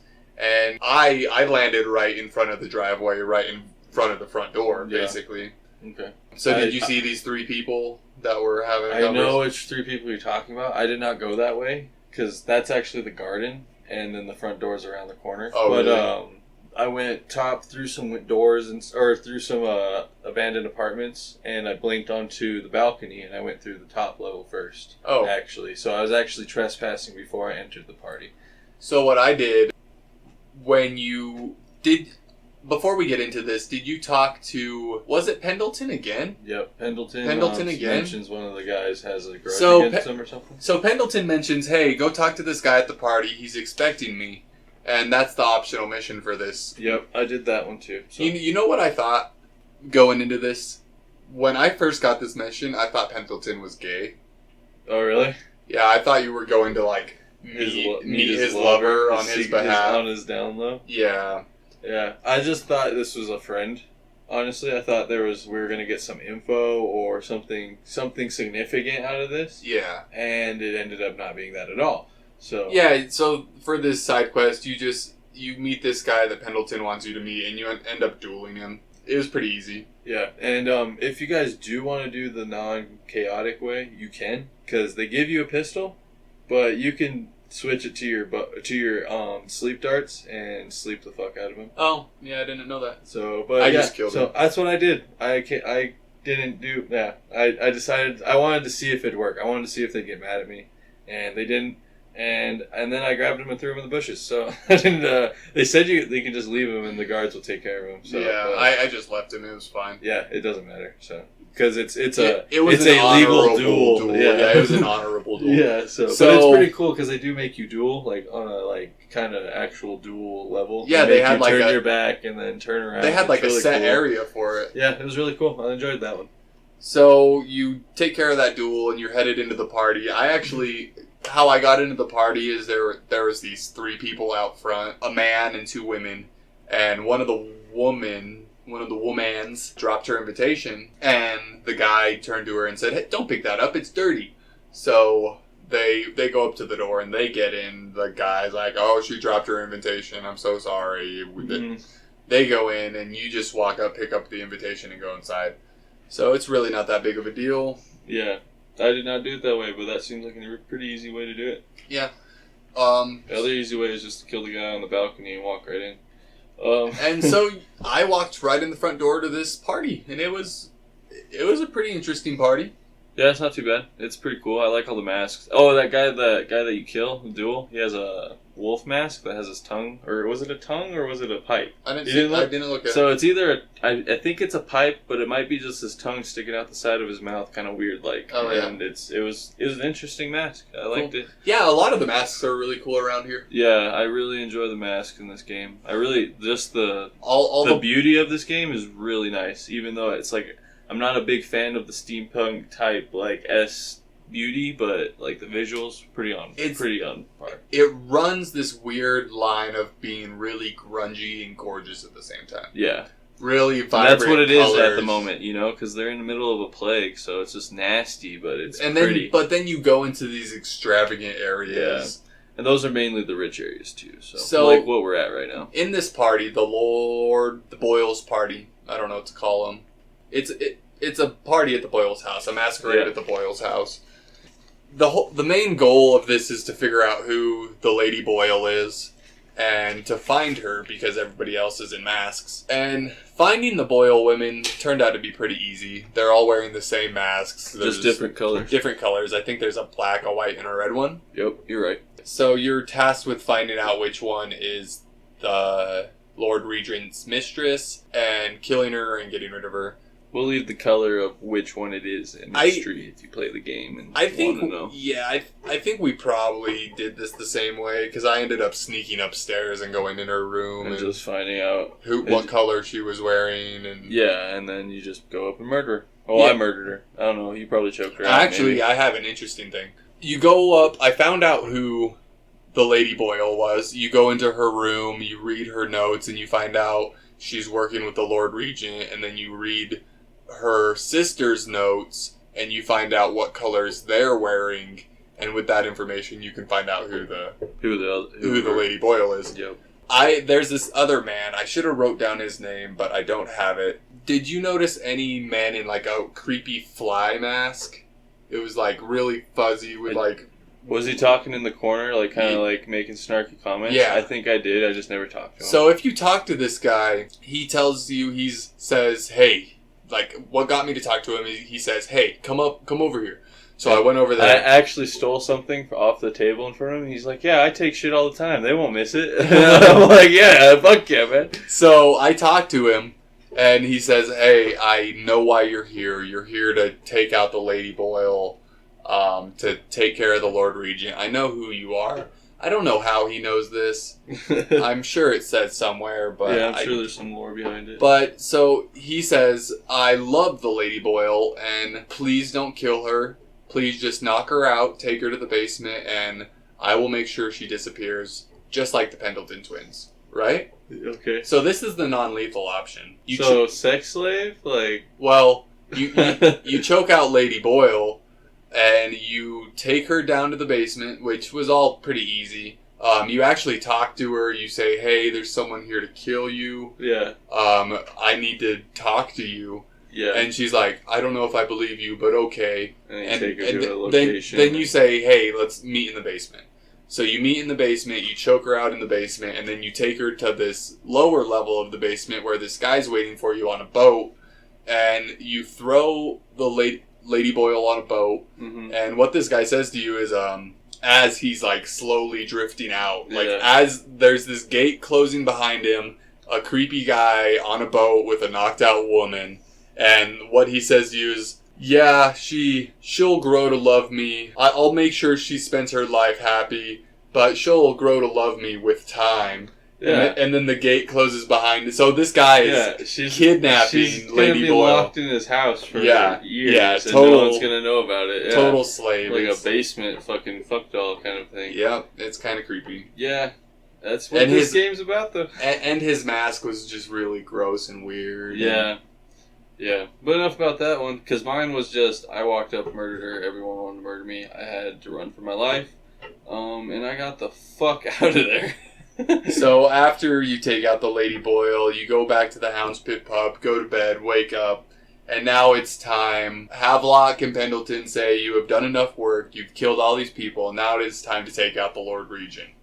Yeah, because now, like we were saying, she was his main benefactor, and now that's taken out. So what he does now is he brings all of his other loyalists into his tower. into the Dunwall Tower, which he's also made a safe room in. Yep. And he just keeps him there. That's where, and then he's gonna hunker up, and now he's just fucking scared of us, and he's waiting us out. Right, so you head to Dunwall Tower again? I believe after you've gone to Hound Pits, you can do whatever you need there. They just mentioned that, we toast to her dying, and we're about to go kill the Lord Regent. So go get some rest, and we'll send you off in the morning. Yeah. So you wake up, talk to whoever, go down to Samuel, and you're headed off to the Dunwall Tower.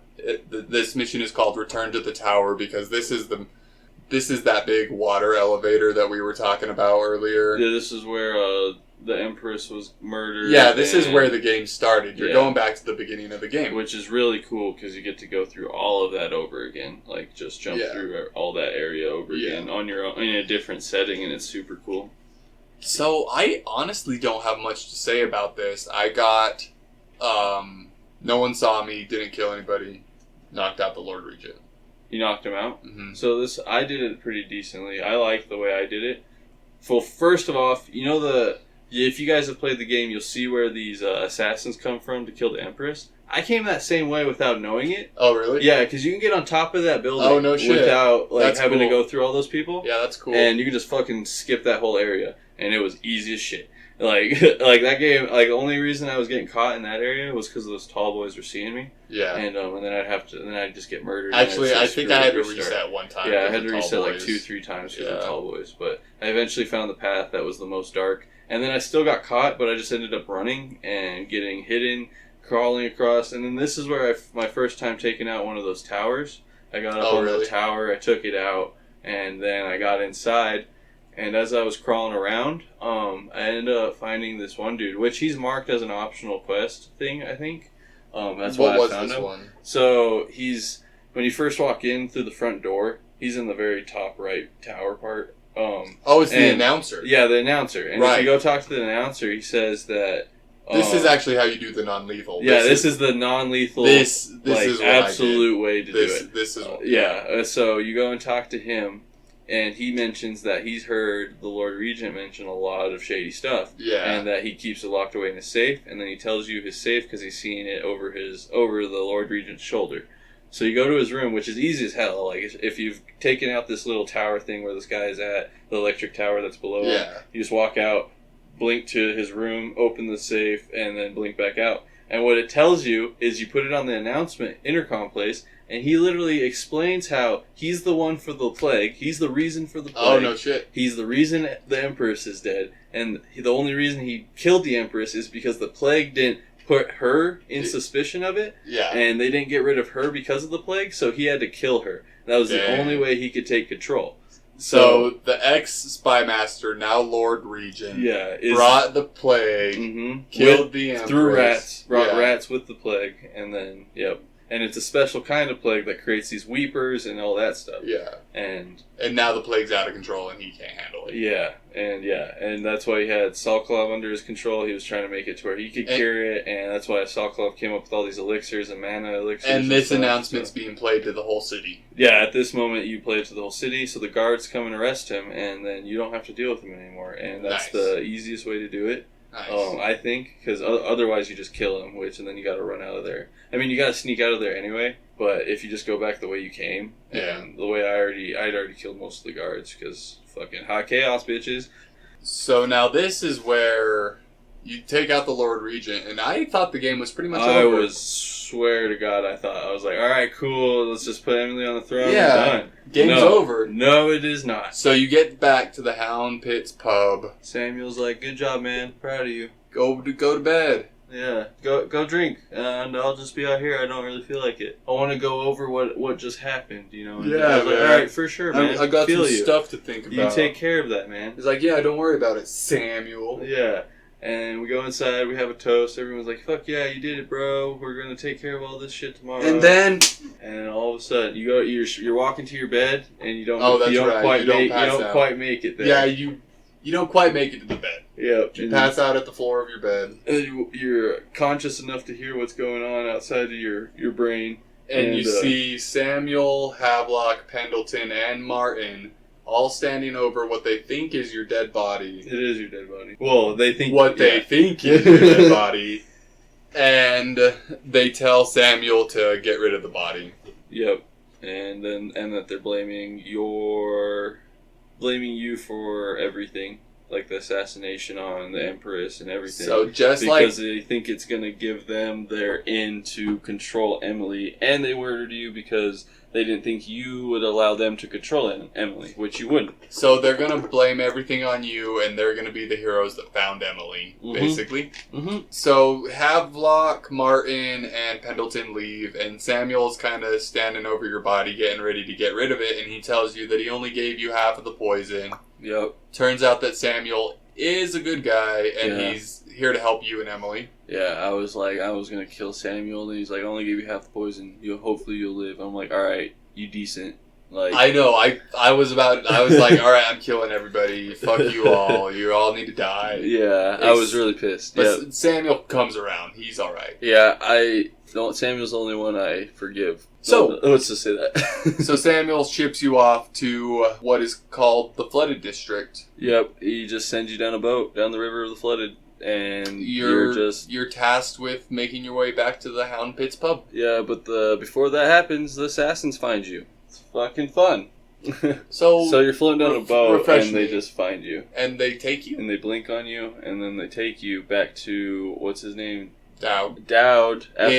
So Dowd is the assassin who killed the Empress. Yep, and I'm assuming the leader of this assassin organization. He's also been chosen by the Outsider as well. Yep. Just like all these other assassins, because they're all blinking and using these abilities, which are only... So you're not the only special person to the Outsider. Yeah.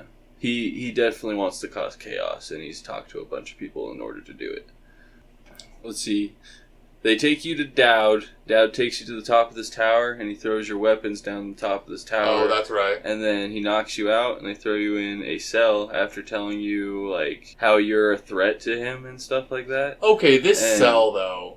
The cell was shitty. Like, they right? just give you a bunch of bricks to be able to break out of it. It's funny. It was literally the cell door was wood, wasn't it? Yeah, they just put wood over the top of it. So you're in like an 8-10 foot. They throw this deadly assassin into a who cell they know can use blink and they throw a bunch of bricks in it. Like, what was the end game here? Like, did they want you alive? They wanted to die. Yeah, they must have wanted to die. That's why I killed them. No, these people are like Doty, died from dumb mistakes. Died from dumb mistakes. There you go. So yeah, you throw bricks out and you blink out of that bitch, and then you find which is this optional? Is this so? Your main task is to go back to the Hound Pits pub, right?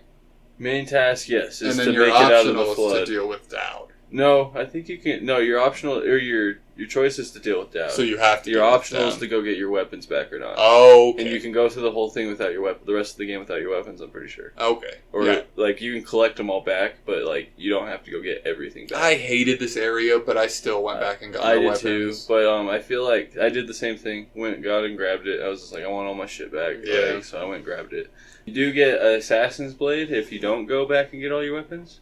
You get one of their blades that you find on the ground and pick up. Yeah. Is it pretty much the same thing? It's the same blade, like same damage or whatever. Does it it's have just like a the different same animation? It's just a different design. Oh. It's just like it doesn't have the hilts or anything. It's just a straight, like almost like a really long butcher's knife. Okay. But yeah, that was pretty cool. But when you get all your shit back, you get everything back. So this is my turning point where Doty started killing people in the first mission. Well, when he messed up the Pendletons in the second mission. I was killing people before that, but yeah, that was my turning point for doing everything good. My turning point was when I got betrayed by Havelock, Pendleton, Martin. Yeah. So after this point, I decided to just scorched earth. Everybody is dead to me. So I decided to start killing everybody. Still felt that way. And this is when I became into possession of the power to summon rats. Right here is where you got the rat summon? I unlocked the summon rats ability, upgraded it to level 2, and then never used any other ability for the rest of the game. Alright. Every person I came up to... Other than Blink? Yeah. Yeah. Yeah, like every person I came up to got eaten by a swarm of rats. Nice. Including Dowd. Because before this you're just knocking them all out? Yeah. Okay. Yeah. So you made so you killed Dowd. I let Dowd go. Did you? Yeah, he said he'd succumbed to his ways and he just wanted to live the rest of his life. And I'm like, and he was kind of like manipulated by the outsider. And I'm like, all right, I could understand that. Like, you know what? Yeah. Fuck you. If you're gonna actually say you're done, like, get the fuck out of here. He still said all that to me, but I was just so mad at this point that I wasn't having it. Doubt I wasn't as mad about it anymore. Like, he was fucking hired by people who killed. Like, he literally even mentions that, like, I get hired by a guy to kill a guy, and then I get hired to kill that guy a year later and stuff. Yeah, like, he's just an assassin. So I was just like, all right, quit your assassin bullshit and get the fuck out of here. We don't need you anymore. So he left, and he says he left. Still killed him. Yeah, you can just literally, it's either choose to kill him there or walk away. When you walk away, he's like, you choose mercy then? Interesting. And then you just leave. So once you take care of Down. Yeah, however you do it. Which I did it the good way. You got your weapons, took care of Dowd, and you're headed back to the Hound Pits pub. Yeah, now you got to make your way through the rest of the flood, and which is semi-bitch. Like, it's not necessarily like it's just finding the right platforms to blink on. Yeah, and like not getting seen. It's just which we haven't talked about. Blink has an amazing feature where if you hold on to your blink ability and you aim at a wall. And you can climb up onto the wall. It gives you these little arrows that shows you that you can, in fact, climb up after you blink. So you'll aim at a wall, and you'll blink up to the wall, and then you'll climb up on top of whatever you want to. And whatever it is, it could be the thinnest pole ever, and you'll just sit and on as top long of as you see those arrows, you know you can stand on whatever you're blinking as long as you're like a couple meter, or like a meter away from the top when you see those arrows, because otherwise you'll just climb up and then fall down again. But yeah.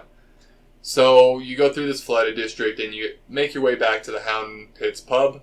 Which, another thing before we leave the flooded district, they do show a fact that they have a train that literally brings corpses into the flooded district. Oh, really? Unloads the entire train load I missed that. onto the fucking ground as you're about to leave. Yeah. And there's also a guy in that area who's like talking to his brother who's like becoming a weeper. Oh. And he's just like, they're supposed to help us. The guards don't do shit and shit like that. He's like, he's like, I'm sorry, brother, and like that kind of stuff. It was a very depressing moment at that moment. Yeah. And yeah, you just see a bunch of bodies fall from the sky, kind of like you do in the first mission and stuff. But they're just getting piled up there, and you're just walking across corpses. Shows the plague's getting bad. Yeah, real bad. It's been bad, and that's also what happens in that 6 months that you've been in prison. It gets real I didn't bad. see this. You would probably notice this if you played the game a little more than we did. But supposedly, the more people you kill, the more rats and weepers. Hella rats everywhere. Yeah, so a lot of rats and weepers. And yeah, I didn't see much of that.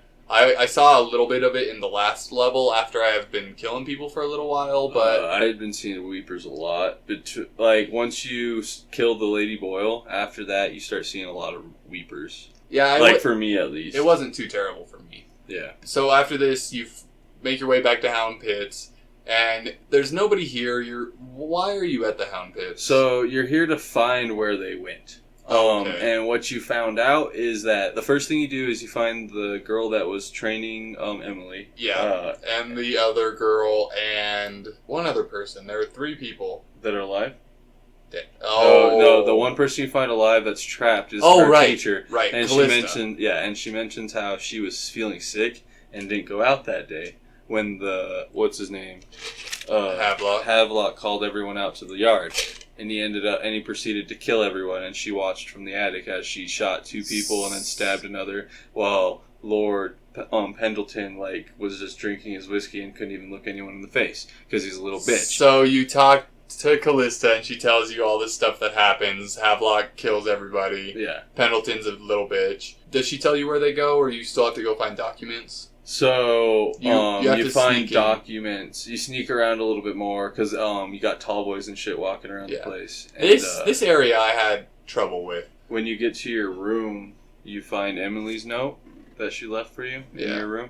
That says something, and then you gotta find a note that's on one of the dead bodies And it tells you that they're headed to this island, King Sparrow Island. Yeah, well, it tells you about Samuel. Samuel tells about King Sparrow Island. Okay, so Samuel gave Callista this flare gun to signal him to come back to shore whenever she needed him. You are headed to this flare gun to talk to Samuel. Yeah, which is in Emily's room. Yeah, and this area is terrible, full of tall boys, at least 2 or 3 of them. a bunch of soldiers just everywhere. Are you talking about Hound Pits? Yeah. Yeah.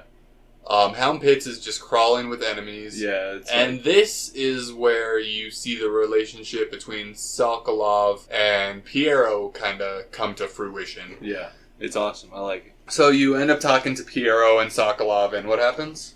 So they mentioned that they've been collaborating, and they have built a more superior weapon, which is just one of those electric towers.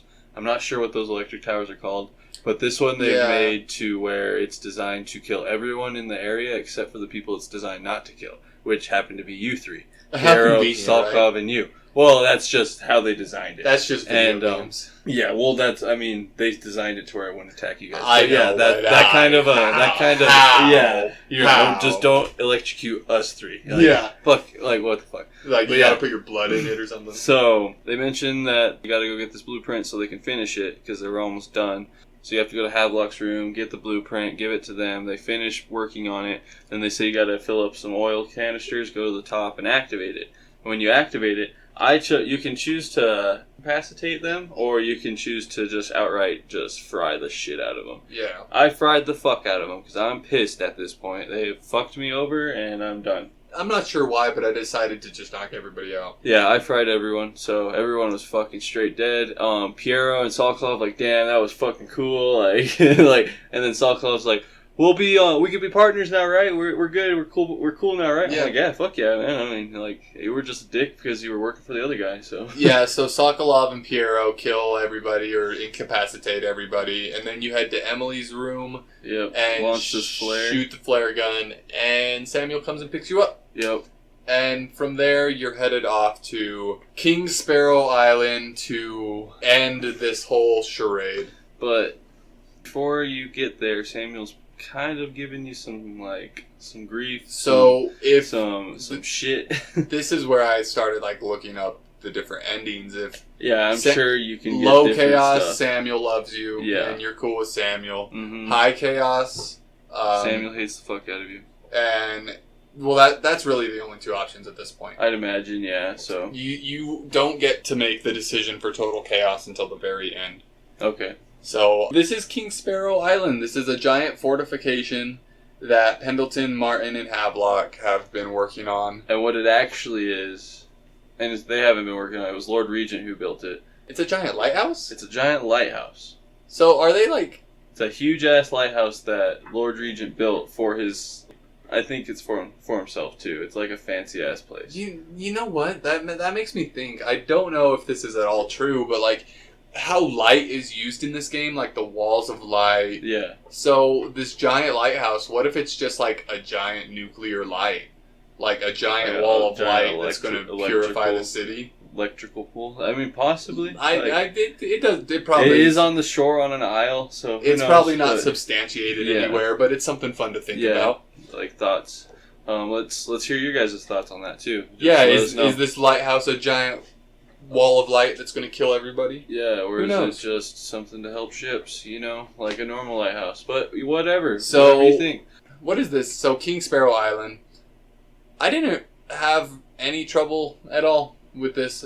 I had a little bit, but I do want to mention how Samuel fucks you over if you have high chaos. How?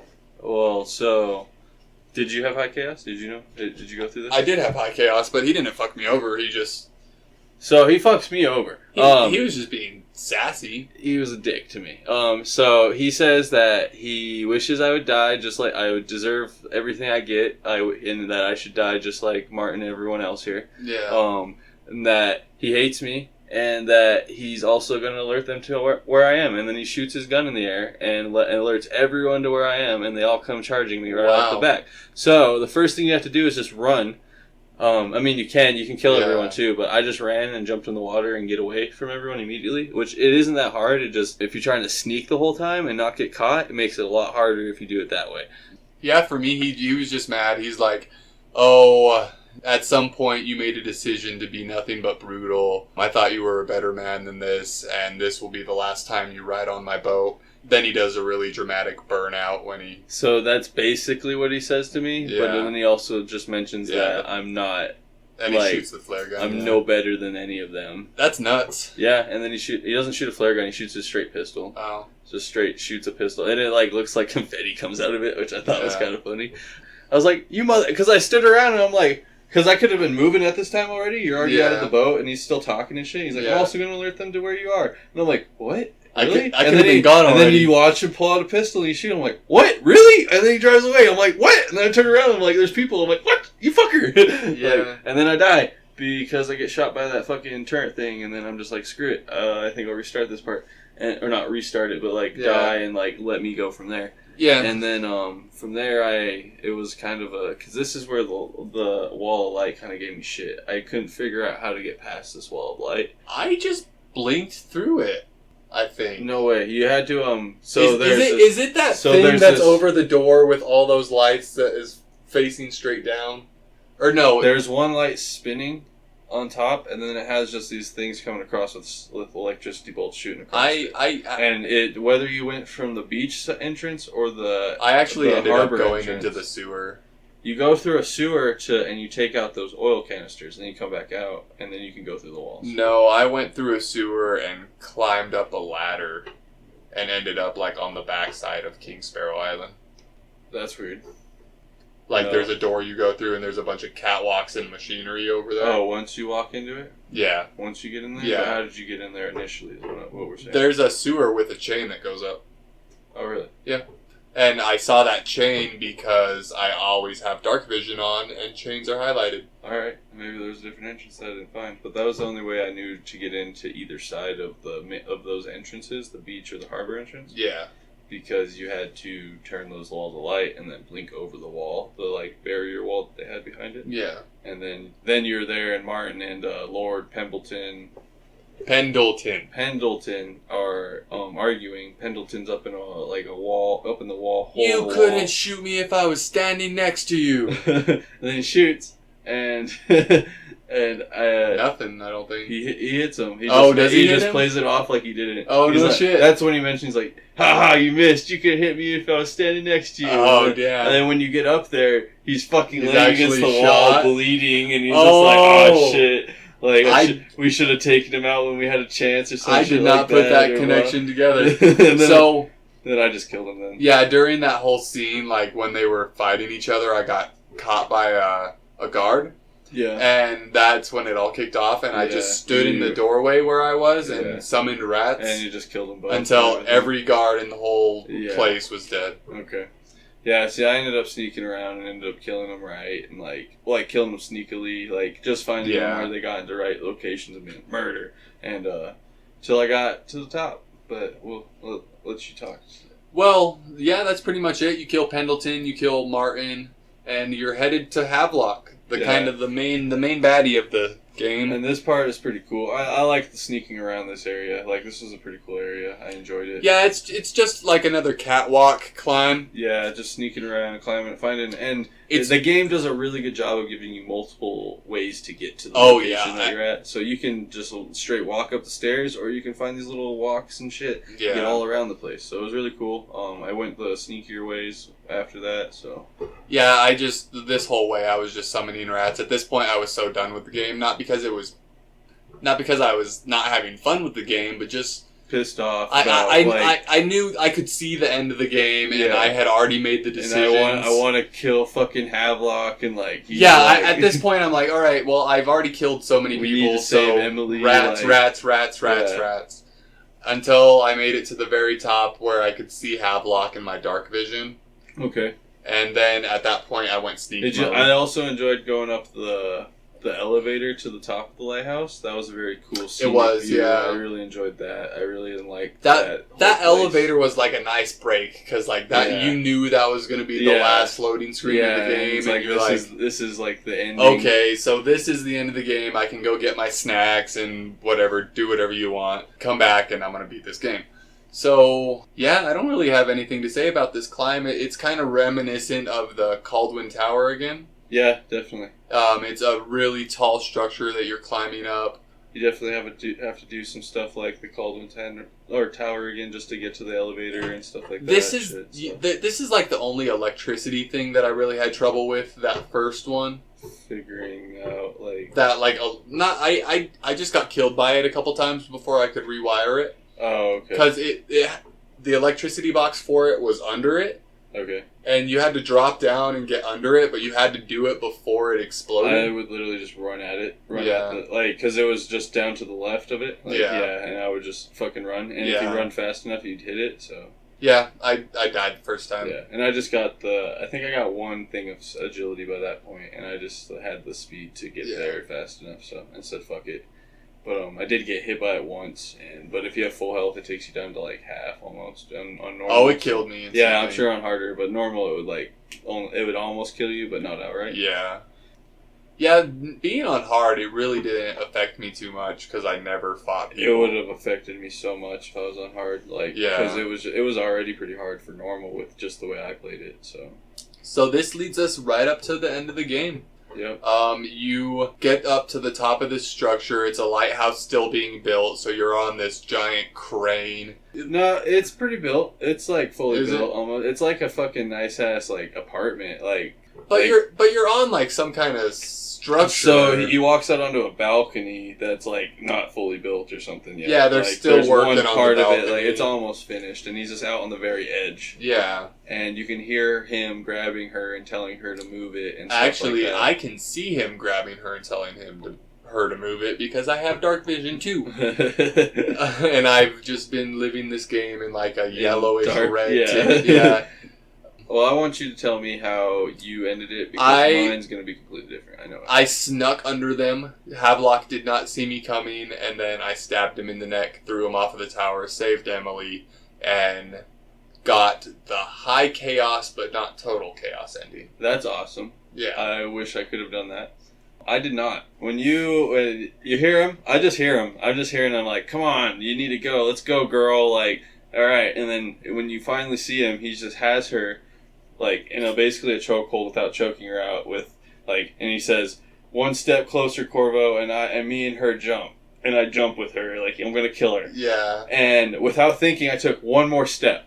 And he jumps and kills her. And you just watch her. He just literally, he's looking right at you. He just does that fucking, like, just falls back.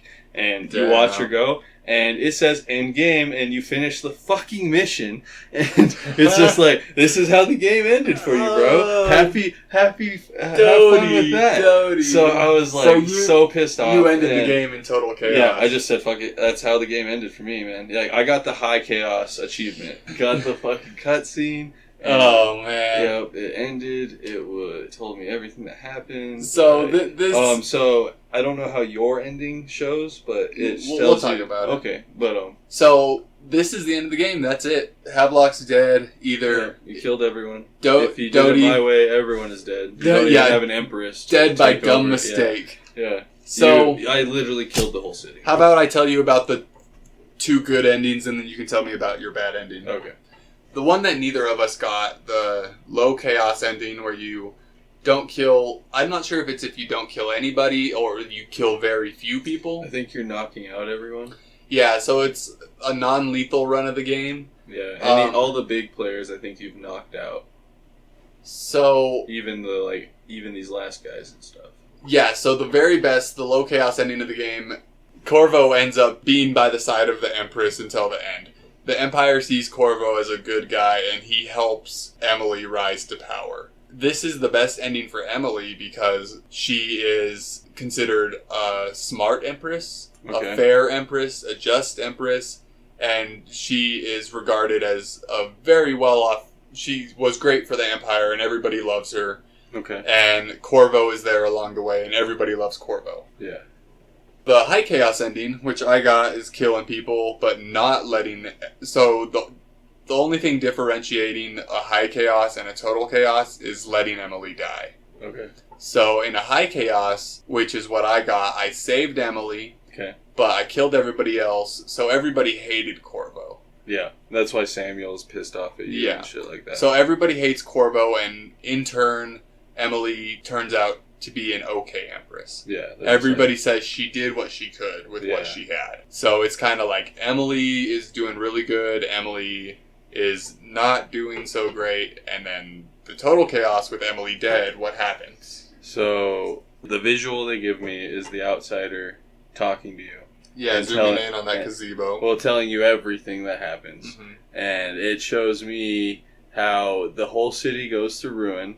Rats and the plague take over. Everyone becomes weepers, and it becomes to the point where rats don't even have anything to feast on anymore. Dang. And yeah, just everyone, like it just becomes a ruin. So like, it's literally just, if Emily dies, it's the worst. Total of the chaos. You literally destroy Dunwall, and the outsider's completely happy with you because of how much chaos you caused. Yeah. He's like, you did great, Corvo, and shit that's kind of the balance you're running in this game. It's like, do you want to do complete chaos and just do you want to make the outsider happy, or do you want to make Emily happy? Yeah, and other than that, it shows you Emily's grave right where her mom died. It shows like a little like plaque or whatever with your mask and your sword on her grave. Like you give up the assassin shit, and like you basically probably just kill yourself, honestly, or something, or just go live out your days in a hole.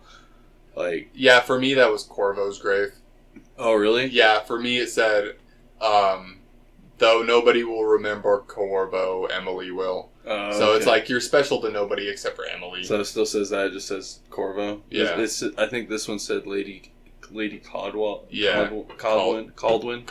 Yeah. But yeah, so that's Dishonored. Entire game. The gameplay is great.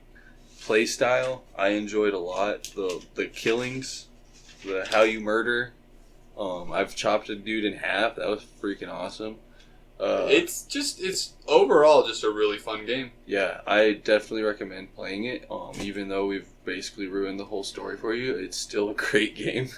So, I think at the end of these, actually before we end this completely, we did not wrap up Granny Rag's story. So we didn't. What happened to Granny Rags? I never really. I just killed her and saved Slackjaw. But that's what I did too. I don't know what her backstory is. She's just like an outsider, right? Like an outsider. She was a part of the outsiders, but she's more of like they consider her more of like a witch. Like she's like an eviless, like she took a different form, I guess. I don't know necessarily her backstory. I'm sure if you guys do know, let us know, because we'd be really interested to know. What I know is that you literally have to, like, she's like an entity. Like, you have to go find this pin and burn it in order for you can kill her. Like, you know, like, and that's, to me, just weird. And that may be because how the outsider mentions in a so she's like Voldemort. Earlier life. Yeah, like she has... Yeah. Horcruxes. Yeah, and so in an earlier life, she was a mistress to one of the Lord Regents in these days. Okay. So that kind of maybe tells you how she's been alive forever. Even Slackjaw mentions when they were kids that they saw her and they thought of her as a witch. And then they grew up and they just thought of her just some crazy old lady. Yeah. But... then later on, he's like, but it's funny because she actually was, we were right the first time. Like, because she actually was a fucking witch. Dang. And our kid minds were right. So, that was kind of cool. But yeah, Slackjaw lives that way. If you let him go. You can kill him still too if you want. But I let him go because I like Slackjaw. I thought he was a pretty cool character. Yeah, I thought he was going to be a dick at first. I thought they were just going to be thuggish. But he turned out to be really cool. He's more of like not necessarily a thug, but like... Robin Hood-esque? Yeah, like, kind of Robin Hood-esque. Not really. He's doing good by him, but he doesn't necessarily go out his way to do bad. Yeah, he's like a chaotic neutral. Yeah. Alright, so that's Dishonored. And that's our podcast. Again, we're not done yet. We have to talk about what we're going to play next week. So next week, we were thinking about playing Fable. The original Fable, Fable 1. Yep, and like this one, it's going to have good, bad, and neutral endings, I'm pretty sure, right? I think it does. I think it has like a karma system, yeah. Yeah, and they have like good mana, bad mana, or some shit like that, if I remember right. Another thing I want to do at the end of these, and it's going to be kind of dumb because the idea of it is dumb. I want to rank all the games we've played. Okay. So, like, right now it doesn't matter. Like how we liked them? Yeah, so like Dishonored, I liked it, so I'm going to go put it at my number 1 spot. Okay. I mean, I guess it technically just takes the spot right like, now. This week we don't really have a choice. But next week we'll rate them off the 2, and then we'll go until we have. And we'll let you guys tell us your rankings too once we get that technology. Okay, going. Speaking of interaction, if anybody actually ends up listening to this, email us at GreenDesertGaming@gmail.com and shoot us some suggestions of games you want us to play. Ask us questions. Let us know. We want this to be a conversation between us and you, so let's conversate. Yeah, let's do it. Hopefully we'll eventually be able to do live stuff, maybe. I don't know, but that's a future thing. But yeah. Well, we're definitely down to hear what you think and how you liked it. So we're Green Desert Gaming. Thanks for joining us. Green Desert Gaming.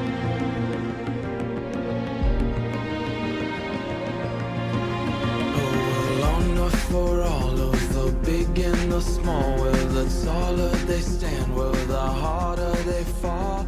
We live for today, but we die for the next. With blood in our veins, in the air, and our chest, till we step into war with our hearts on the line. The dirt on our boots is shakes free over time.